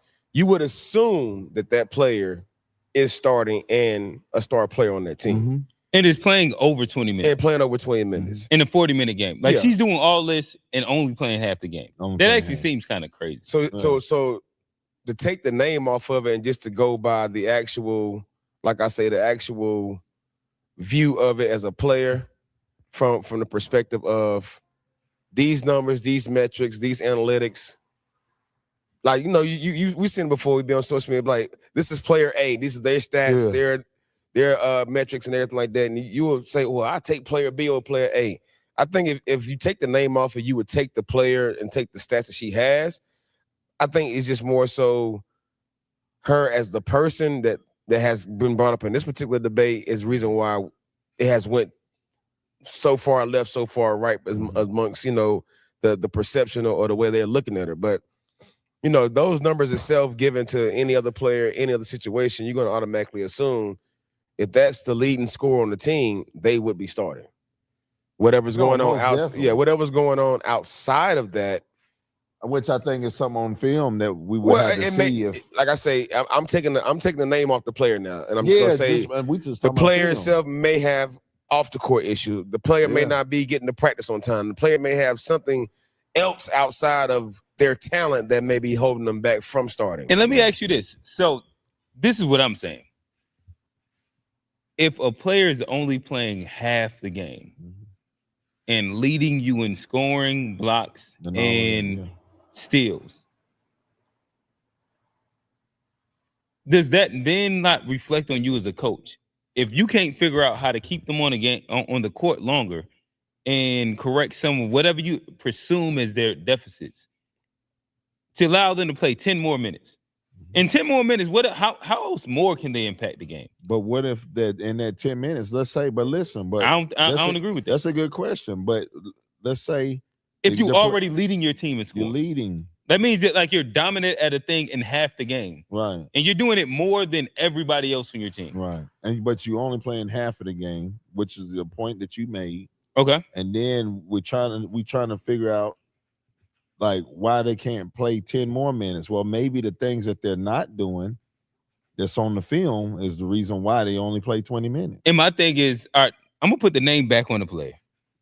When you watch Fawali play, is that what you get from when you watch her play? I gotta see it, the film, because like when I watch her play, I don't look at her as this hyper LaMelo Ball liability thing. Yeah. Like I don't get that at all. Wayne, you watch girls basketball, so is that what you get when you watch her play? Yeah. I don't get that at all. I don't get that at all as well. But like I say, if I'm analyzing her, so say like I'm recruiting her for the league or something like that, right? Yeah. My biggest question would be, why is she not playing? And I'm saying why, it would be more so I want to investigate and dive more into this to understand what is coaches seeing that we can't see, or I'm not seeing from the outside looking in, that has this player only playing half the game. Is it the fact they get in foul trouble early and their minutes are being cut, so it looks like she may score a lot? I think, and if you dive more into the analytics of her scores, she may, of that, was 15 or 16 that she averaged? It's like 15. Yeah, so 14. So who's to say that she doesn't average 10.7 in the second half because she's in foul trouble in the first half, and that's the reason why her minutes are down? But then I'm just throwing. But then again, like to me, if we say that, and this is like my critique on if like when high school coaches have critiques on players, I look at it differently than when an AAU coach does it. Can I ask you this? Let me finish this real quick. Because of high school, college is even expedited. That's why I started at high school. But like you have players longer than anybody else. So for me, if we're looking at college, every single day you have X amount of time. You're getting up at X amount of time, and you watch X amount of film. If the problem is that they foul, and you haven't corrected that one thing, and we're saying that this player scores 15 points in 20 minutes, which is, if you play 40 minutes, a 30-point per game score. Those don't exist outside of Caitlin Clark in women's college basketball. So what we're saying is that like this is a very special talent, but they can't stay out of foul trouble. That's something that you can teach. Is it? But I do think so. But again, personally, back to Johnny. So y'all don't think that you can teach better team defense, better solid defense as an individual player? I will say we can definitely teach it. Better habits, but the player got to buy into that. That's what I'm telling you with the player that I'm talking about. And I mean, everything we talk about gets magnified, but I mean, and we ain't saying no names, but we got a player. That ain't belt what you giving. Go ahead. I got a player that don't buy into what you telling them to do, the stuff that would. But is that player giving you exponential production on the offensive end? I'll tell you this, no, but that player, it's not the same. But listen, think about how many players are deficits on the offensive end. Let me ask you we this. just talked about Harden. We did, but listen, Harden never won.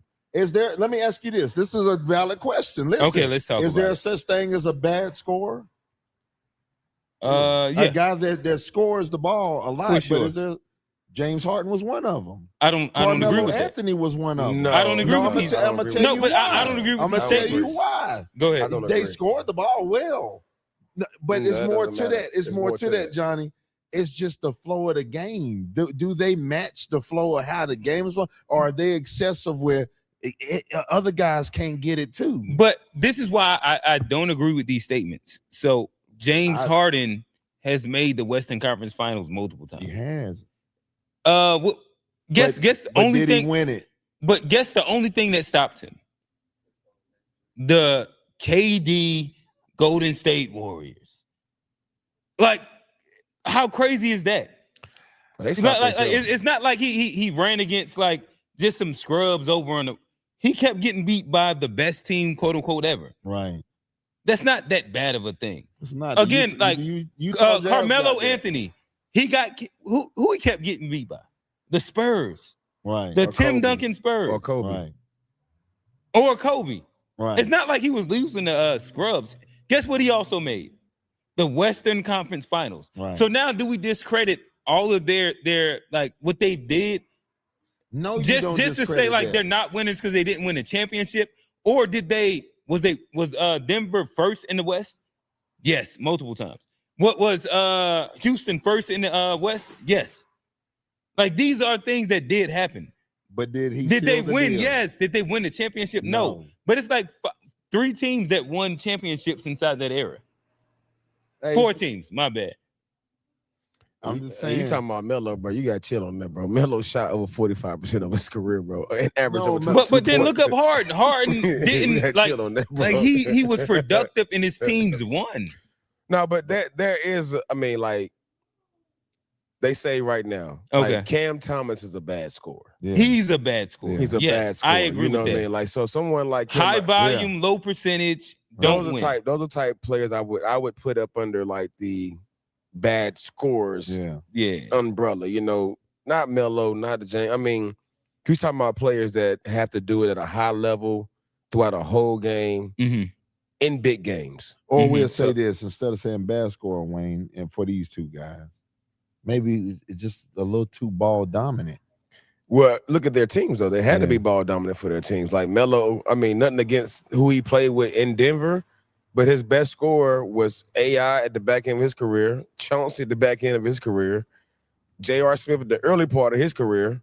But guess what? You know what I mean? We talking but about the game also changed. Back in the day, like you had a dominant guy, then you had role players around him. He was a dominant guy. And like today, we've been introduced to the big 3. Shout out to LeBron effect. Right, the LeBron but effect. When we compare like these early 2000 teams, mid 2000 teams, we do have to keep that in perspective. We do, but listen, now just to piggyback it. Now we talk about James Harden. Okay. Right. Okay. And he was scoring. Okay. We got his 30 or 40 that he's scoring 30 points. Okay. Right. Somebody else is scoring too. Okay. You get what I'm saying? So we talking about these guys like they're they're doing it, but did he win at like a 75% clip? Look, man, He did, but I mean, he so did the job by James at the same time. Did he lose to the teams that won the championship? To me, if you lose to the team that won the championship, it's not like the worst. No, that's all I'm saying. Yeah. Like if you got beat by during that time, what's a random at the Super Sign OKC? Yeah. If you got beat by what's another West Coast team? Clippers, yes. Then maybe it looks different. But if you keep getting beat by Golden State that ran the 2010s or the Spurs, then I don't know that that's bad because they won. Right. I ain't saying it's bad, but I'm just saying I look at players like that. I feel like they didn't win because look, you look at Kobe and you look at Jordan. But sometimes everybody can't win. Yeah. You take it to a whole different level now. But but listen, we talking about 2 guys that was managed by a great coach, right? And they won.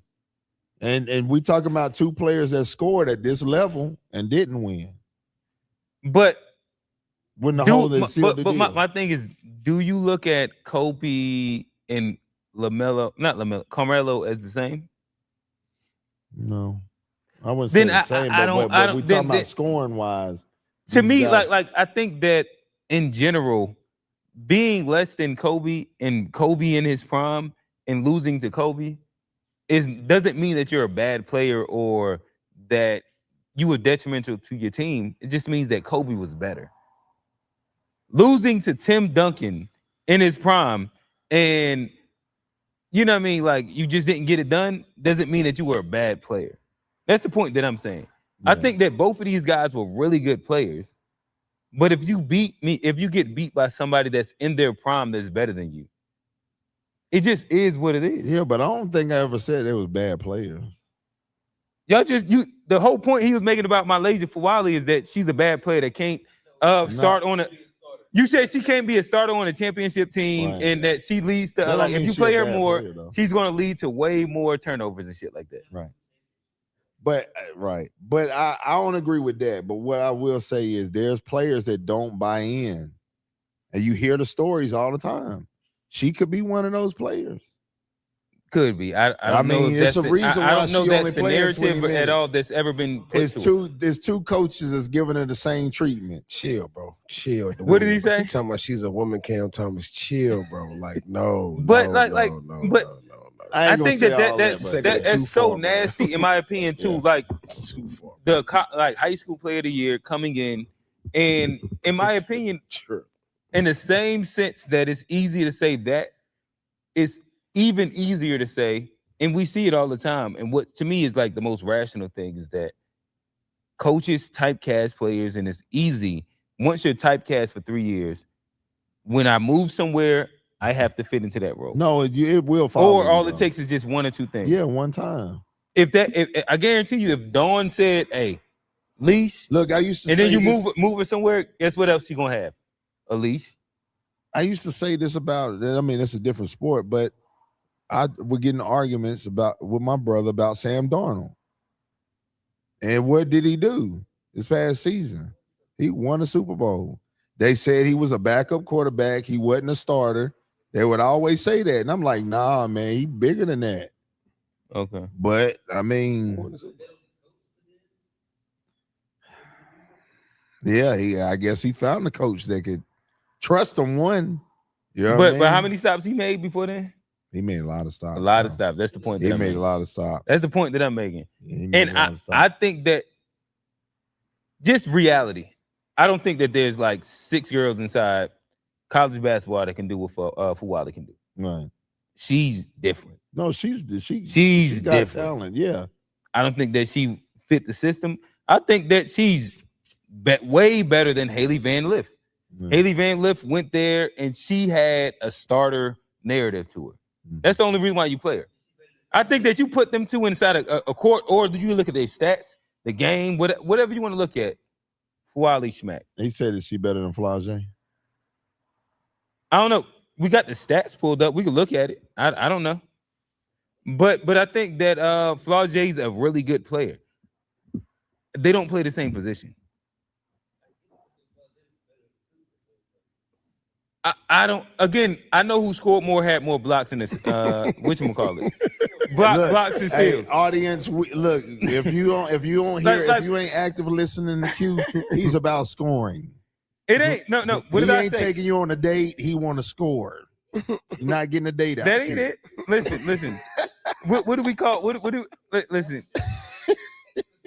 Yeah, I'm shooting. Not only. Listen, I said assist and blocks. Okay. I think that what did you say about intercourse earlier? Oh yeah. There's different kinds. There's different kinds. But listen, if you lead out of 3 out of 4, right. You might wife her. You might wife.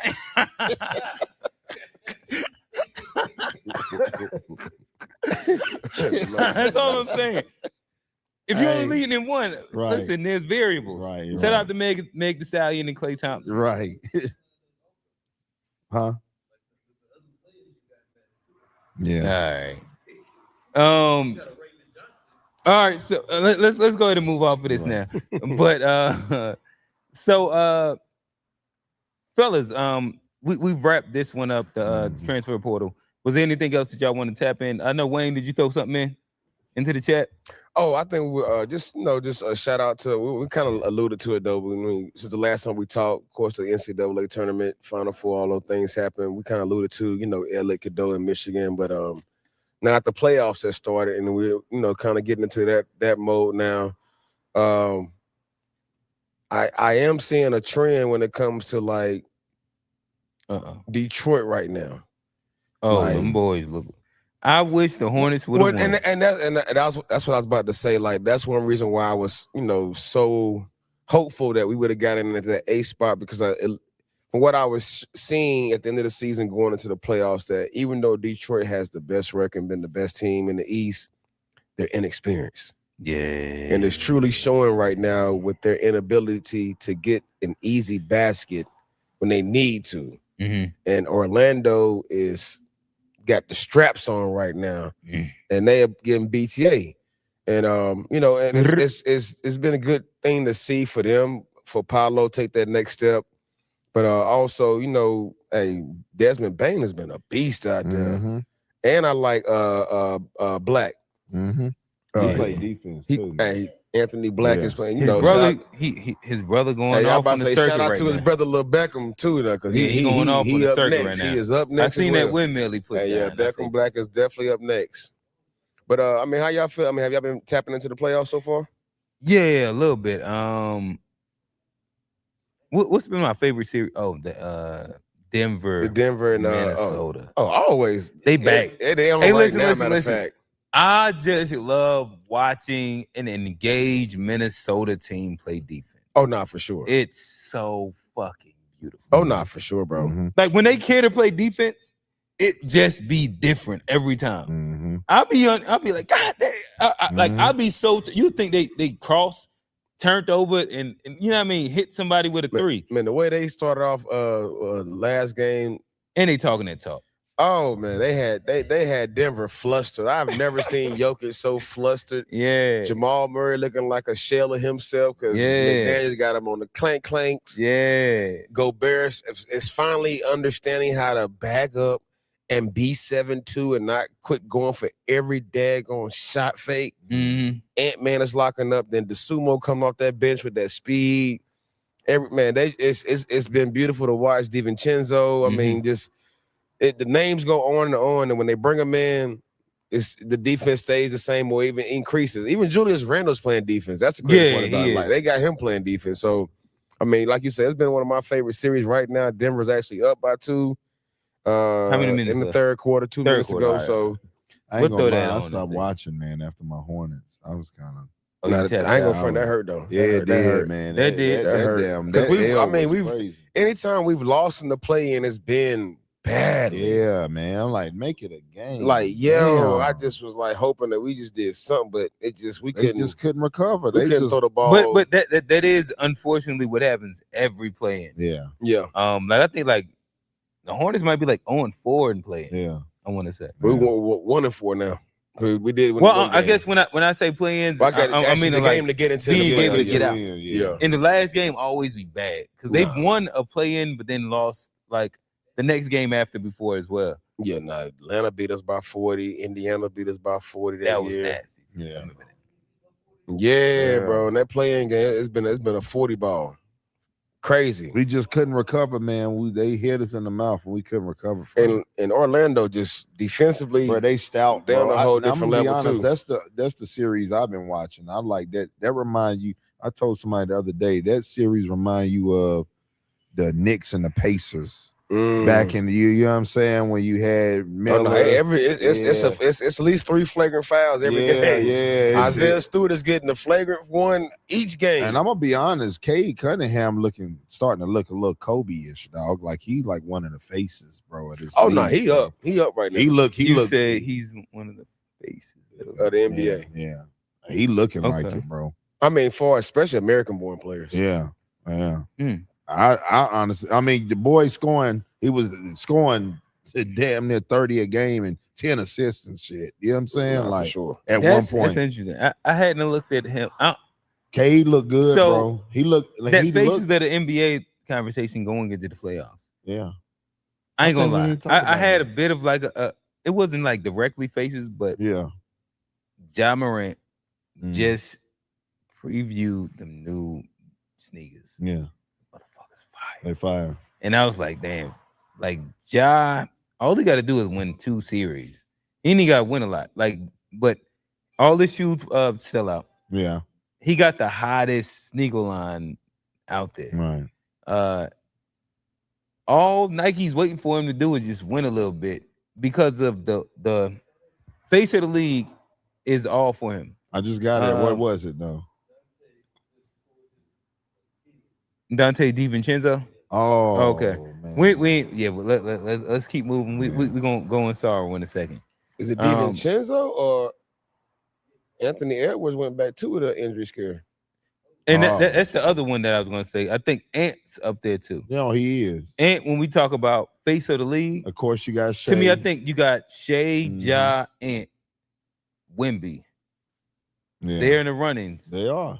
The marketing for Cade ain't came yet. It ain't, but I'm telling you. But Nike right got to get on the boat because he signed with him. He's a guy. And I'm telling you, he looked like the best guy in the East right now. I'm telling you, as far as guards, and he looked like he the best over Jalen. Yeah, I like him. Okay, Brown. Yeah, I'm telling you, K giving you 10 assists though. Okay. That's why I'm saying like he giving you buckets and he giving you 9-10 assists. No, he averaged 9.3 assists this year. Yeah, like bruh. And he locking up. He playing defense too. 9.9. See, damn the average. That's a tough light skin. We ain't seen a light skin this tough. Hey, he a legit 6'6", 6'7". Yeah, I'm about to say he about 6'5", 6'6". He legit. Yeah, big dog. 6'7", bro. He legit, bro. No, I will say one of my new faves. No, he definitely on the up and coming. I mean, like you say, if Ja can just put together the stuff on the court, I mean, they did a great marketing for him, and his shoe was the shoe this year. You know what I mean? It was kind of like it's gonna be again next year. When I seen the silhouette, I say. Had them Kyrie work for like 2 or 3 years straight with Kyrie. It was Kyrie. Yeah, to me, he is exactly like they replaced Kyrie with Ja. Ja just got to produce now. Yeah, that's all he needs is one more good year. They're gonna campaign him to be what he is because the kids already love him too much. Yeah, he the NBA young boy. Yeah, he is. For real, yeah. I mean, you put it like that, it's kind of true though. You know what I mean? That's about the best way you could put it. I mean, shout out to Zion too, though. Zion finished the season off this year for the first time. He actually had to get all his money. Zion, how many games did he play?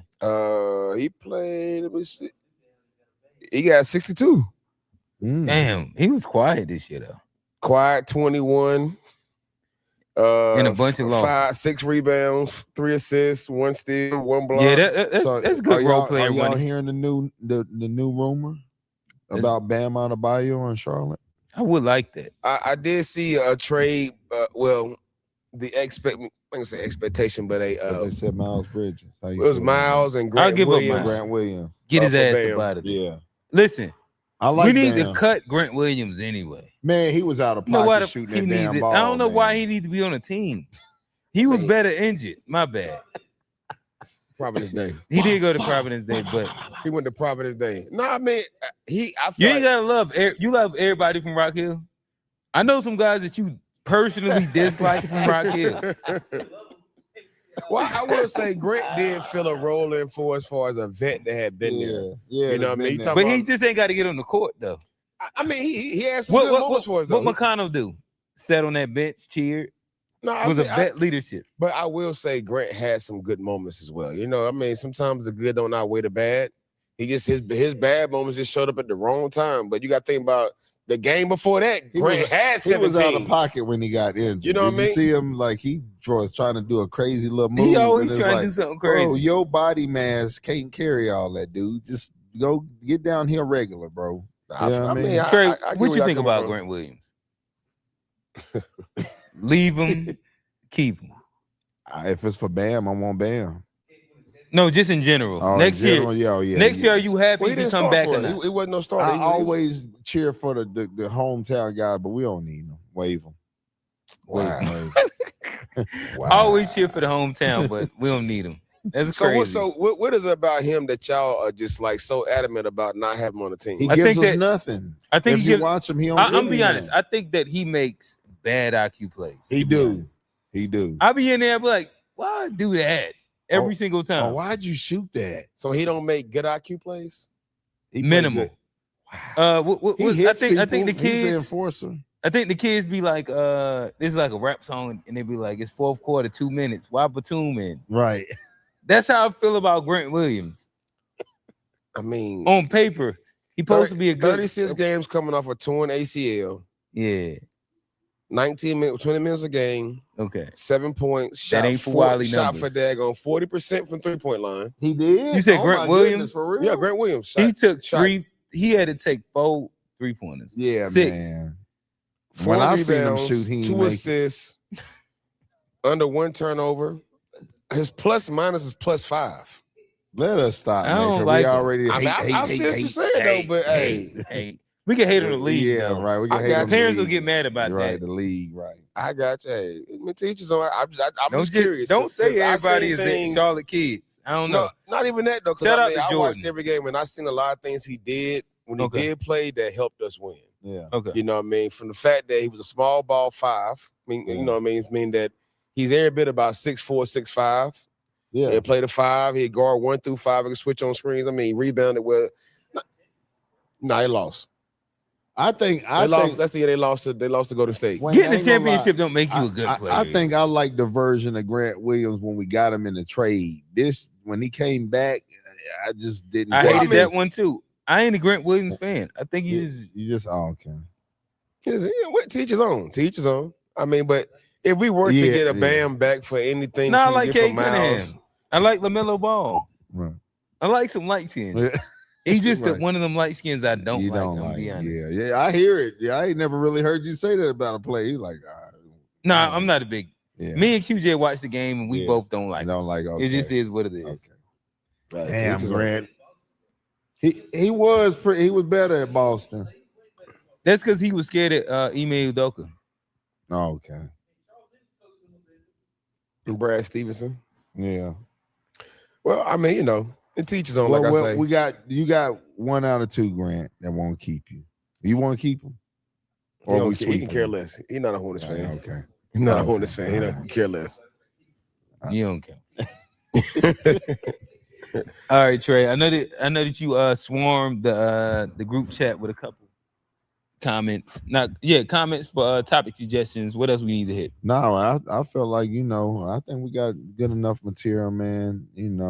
We'll save some ammo for the next one. Some more hate for the next one. Yeah. Hey. I mean? So, all right, I gotta go ahead and give him a shout out for the day. Mm-hmm. And this ain't just it's not just one person, but shout out to those who are taking the opportunity to continue their career by taking the JUCO route. I've seen a lot of players throughout the city, take that JUCO route and embrace it and basically go ahead and buy into it because it's an opportunity to still be a student athlete, to still fulfill your dream of playing at a 4-year university. So shout out to those guys who are actually, taking that step and trying to further their career through an opportunity through JUCO. Jordan was one of them. Seen Jordan mom had posted, and she was real adamant about thanking everyone in the journey that Jordan has been on. She, put a post up where she thanked everyone from AAU coaches when he first started to high school to middle school to trainers, everyone who has been a part of that journey. And it was real good to see a mom, really pay homage to the village, that played a part in her son's journey as to get to where he got to. So shout out to Jordan and his mom and everything like that, and the rest of the guys that have signed with JUCO. Shout out to Deuce. Remember Deuce that played with EA Prep, Providence Day. He's going to Morehouse. Oh yeah, I seen that. Yep.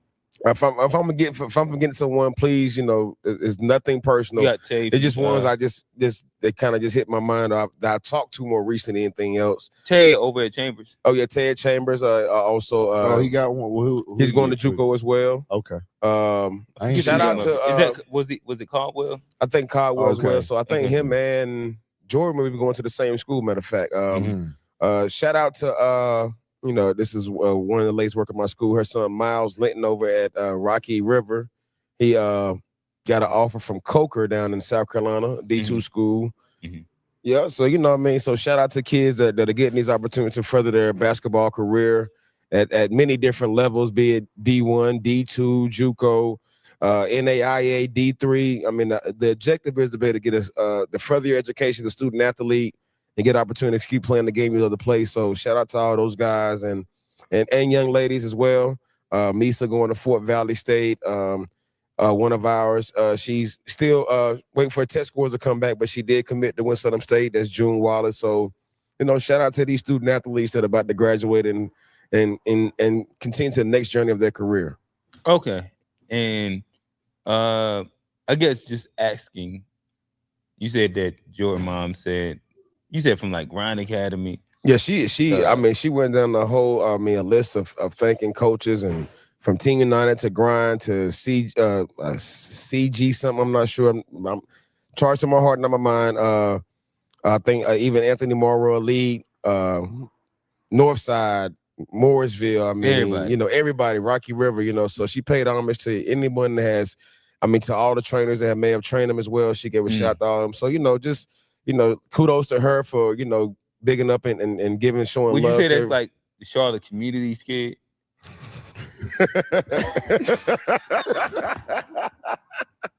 Here you go. Hey, y'all already know what I'm about to say. What's the donut without the glaze?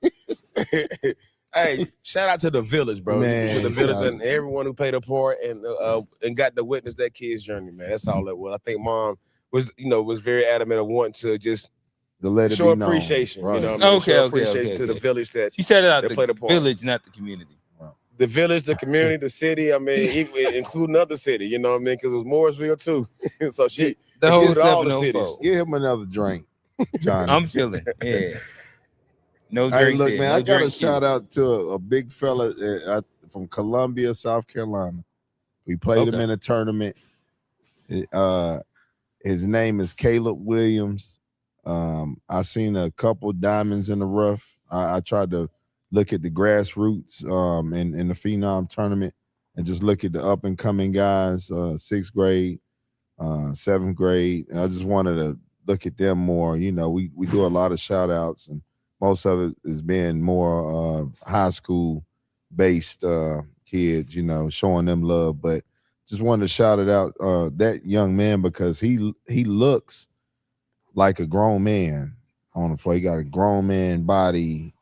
He looked like defensive tackle. He looked like a defensive tackle, 7th grade. Oh wow. Okay. Oh man, he got body mass, and he got great feet.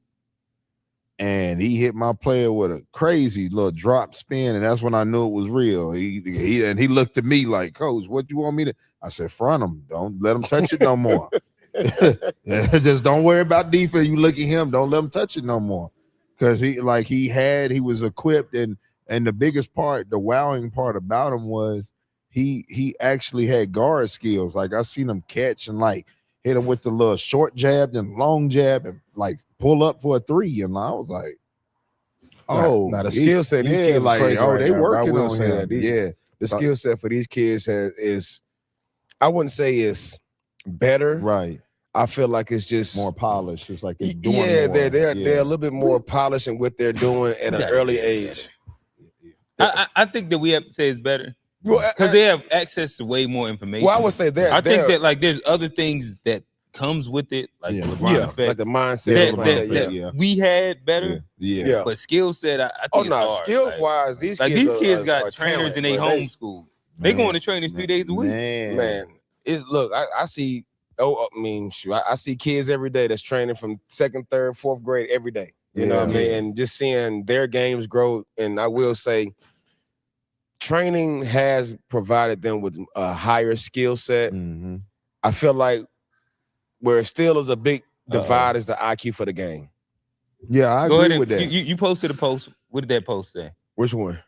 Playground versus something like that. Yeah, I mean, what these kids are lacking now is the pickup. You know what I mean? I think, what we do over at the Open Gym podcast and within the Open Gym itself over here in season is actually providing a platform to still get back to that. But I feel like where it's missing that is just the kids and a lot of these kids don't have the ability to, like we did. It's a freedom to walk down the street as a 4th or 5th grader, you know what I mean? Knowing mom know we good. Nowadays, just things are just different. But I feel like the playground and the open gym and just playing the rec or playing outside the court is what these kids and what this generation is missing. So they are, and that's something that you can't make up. That's just something that we can.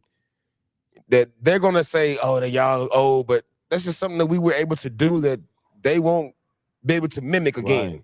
Because too, you had access to ball against grown men too on that day. part. You had the OGs at the court, and a lot of it's just the change of what's going on. I mean, these kids don't put the phone down and do nothing anyway. So we didn't have those distractions outside of wanting to be outside. You know what I mean? So that's what I feel like. That's where we kind of elevate over them. But skill-wise, they are way more skillful than we were at the same ages. You know what I mean? It wasn't nowhere I was doing a crossover step back, jelly layup, twin the leg. Man, I wasn't doing none of that stuff, but I was still trying to get my steps down to go left, right in third grade, though. But, these kids are and granted to the parents and the people that are invested into the skill set to help these kids be better and hopefully further their career, though. But there is a missing aspect of the game, and that's the pickup and just getting out, just playing basketball amongst guys 3, 4, 5 years older, same age or whatever it may be, and just playing the game and learning how to play. Understand the hierarchy of the game. We understand, like, we was young, like I may play with the old dudes and the OGs. I may get 2 shots in 2 games, but I better D up, and you better make those. I better make them 2 shots. I better make the right play. Yeah. Or somehow you find yourself getting dropped. Like, hey, my brother can't. Hey, you can slide to side, little dude. You know what I mean? But the way you stay on the court was you made that layup when you got the opportunity to. You made that shot and you got your little stop. You know what I mean? So these kids are missing that part of it because it's just not feasible for them now. You know what I mean? But shout out to Q trying to bring that back. I'm about to say shout out to the in season and open gym and everything as far as providing that platform and just trying to get back, not necessarily get back to the old days, but just provide opportunities that they don't really have to mimic that part of the game that we had growing up. Right. Yeah, I appreciate that, man. They need it. Yes, sir. Yes, sir. I'm trying to think. Time, Johnny. What's the time that we at? Just crossed 2 hours. I was going to throw you to your daddy ball conversation, but I think we've hit 2. Right. I think that we're at a good spot. Shout out to everybody that taps in to the Open Gym podcast, where again, this isn't the Player Haters Club. We actually love just to talk about basketball. We enjoy to give kids flowers. We enjoy to talk about the entire space as it exists and the ecosystem as it exists, in which if you come in here, you're going to learn a lot. I think Wayne dropped off an amazing gem earlier where he said, hey, when they say transfer portal, they're talking about the kids that the deadline to where you can enter, but not specifically when you can exit. Yeah. And those are jewels. Those are gems. I don't know a lot of podcasts is giving you those ones, right? Nah, for sure.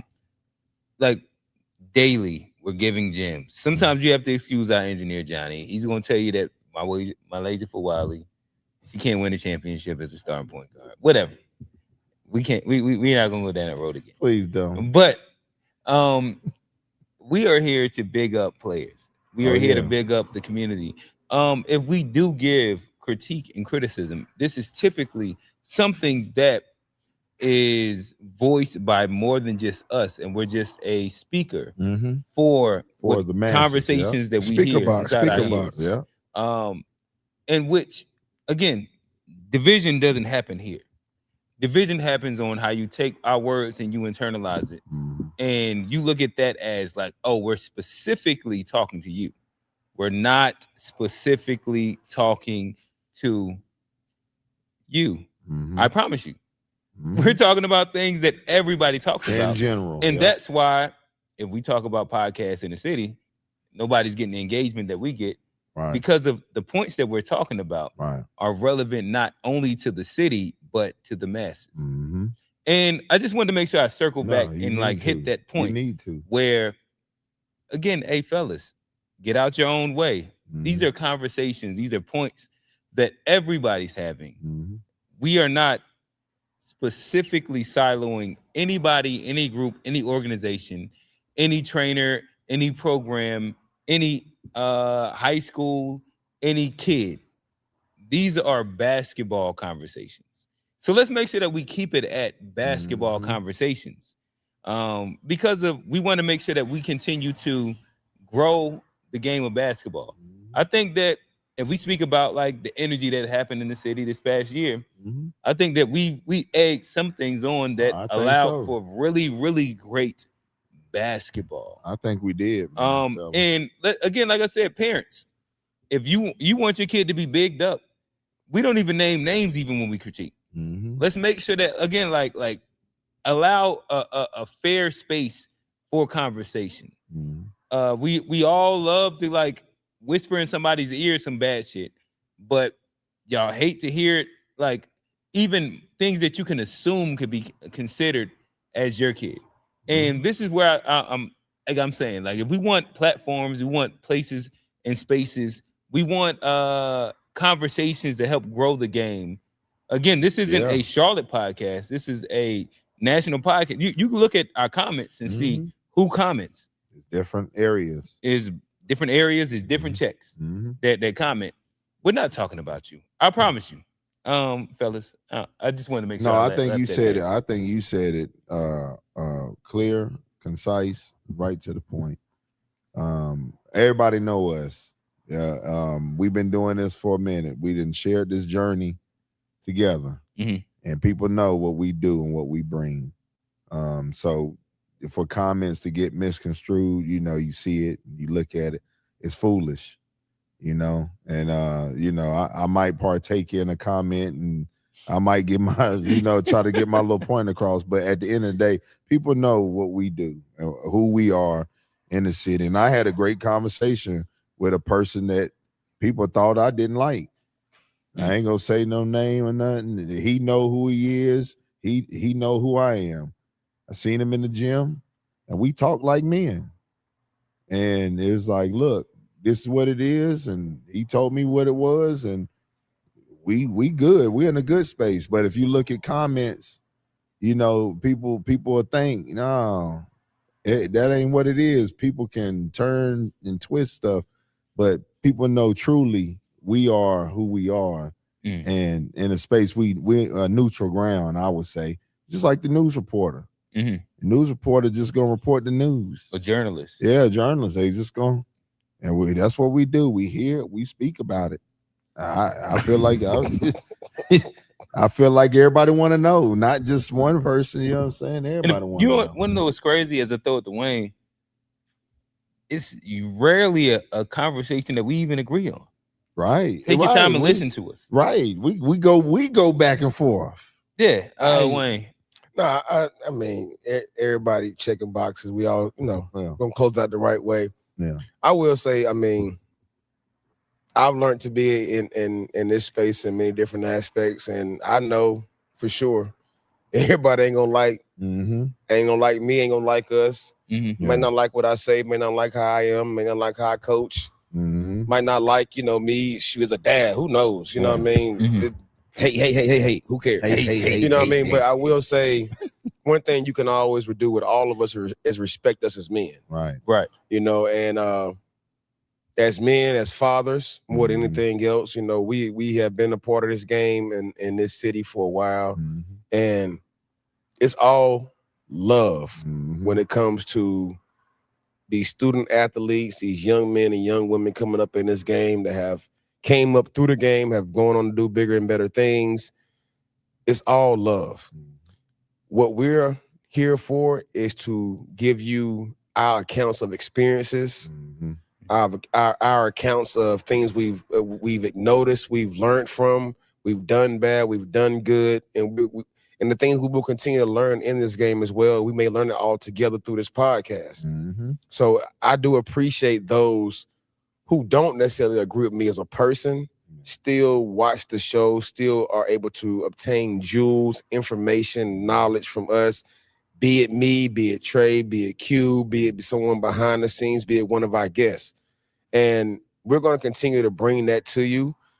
And like I say, and I had said in the comment, I invited someone to kind of have a platform to speak their piece as well. And it may not be the platform they want to use, but it also is understand that we are here to provide that platform. We're not pushing. We're not just bringing on people that are yes men or just speaking from a certain perspective. We're bringing on whoever wants to be a part and actually be on this platform and talk about basketball from your perspective as well. Right. Like I say, I have nothing but love for this game. Like I said, I'm married to the game. I ain't even married. I'm married to the game. Yeah. You know what I mean? So I'm always going to have a deeply love for this thing. I love my city. I love what's going on within the city as far as the way the talent is. I mean, the young kids are coming up, and I say these little jokers are talented, bro. I'm telling you. They're talented. They're skilled. But one thing I will say, don't take the fun and innocence away from these kids based on adult problems. And don't turn these kids. Let me say something on what you're saying too, Wayne. I seen some of these kids over this weekend and last weekend, and what you guys are starting to do is you turning these kids against the positivity that we putting into them. I had a couple kids not even speak that normally would speak. You get what I'm saying? Like we done said something wrong, and for guys to get in comments or try to twist the narrative or make kids not like or want to talk to us as a neutral ground, to me that ain't right. You don't get into these kids' heads and make them feel like, oh yeah, nah, we ain't dealing with them. Nah, because we ain't did nothing but showed y'all love. So, you know, if y'all watching and stuff, like y'all gotta watch what y'all do, because we are a village for them. And he's opened up gyms for them. I done went on rants and raves about certain kids, and Wayne and did the same.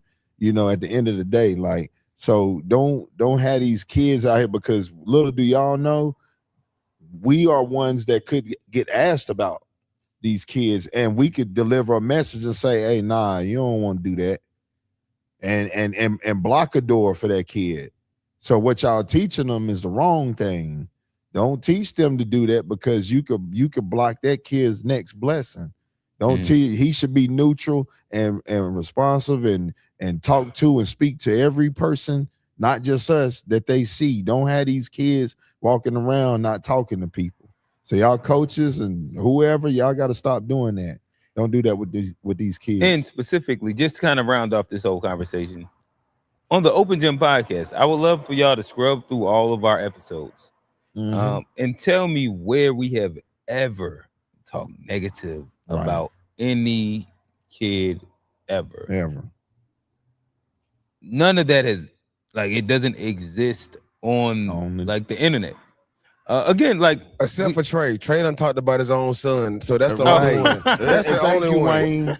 And you want to know what? I'm be honest. And then sometimes people be like, "Yo," but that's like that's his kid. But and my bad, like I'll critique myself. I told him, I just said earlier, like, he didn't do the best. I personally didn't think he did the best.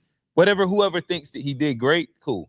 But like, we'll give like accounts as fathers, but there's nobody else's kid that we ever talk negatively thank you, about. Wayne, because I'm gonna be honest, like that could hurt him a little bit. You get what I'm saying? But I'm open. I'm an open book on the journey with mine. And I be on Trey ass about his son too. He do. I told him bring him to this gym more. Yeah, he like be I be sitting here chopping with Tony. Tony. And the little guys ask about him. So it's like, but this is stuff that I'm pouring out to the masses, and I'm like, I ain't got no pride.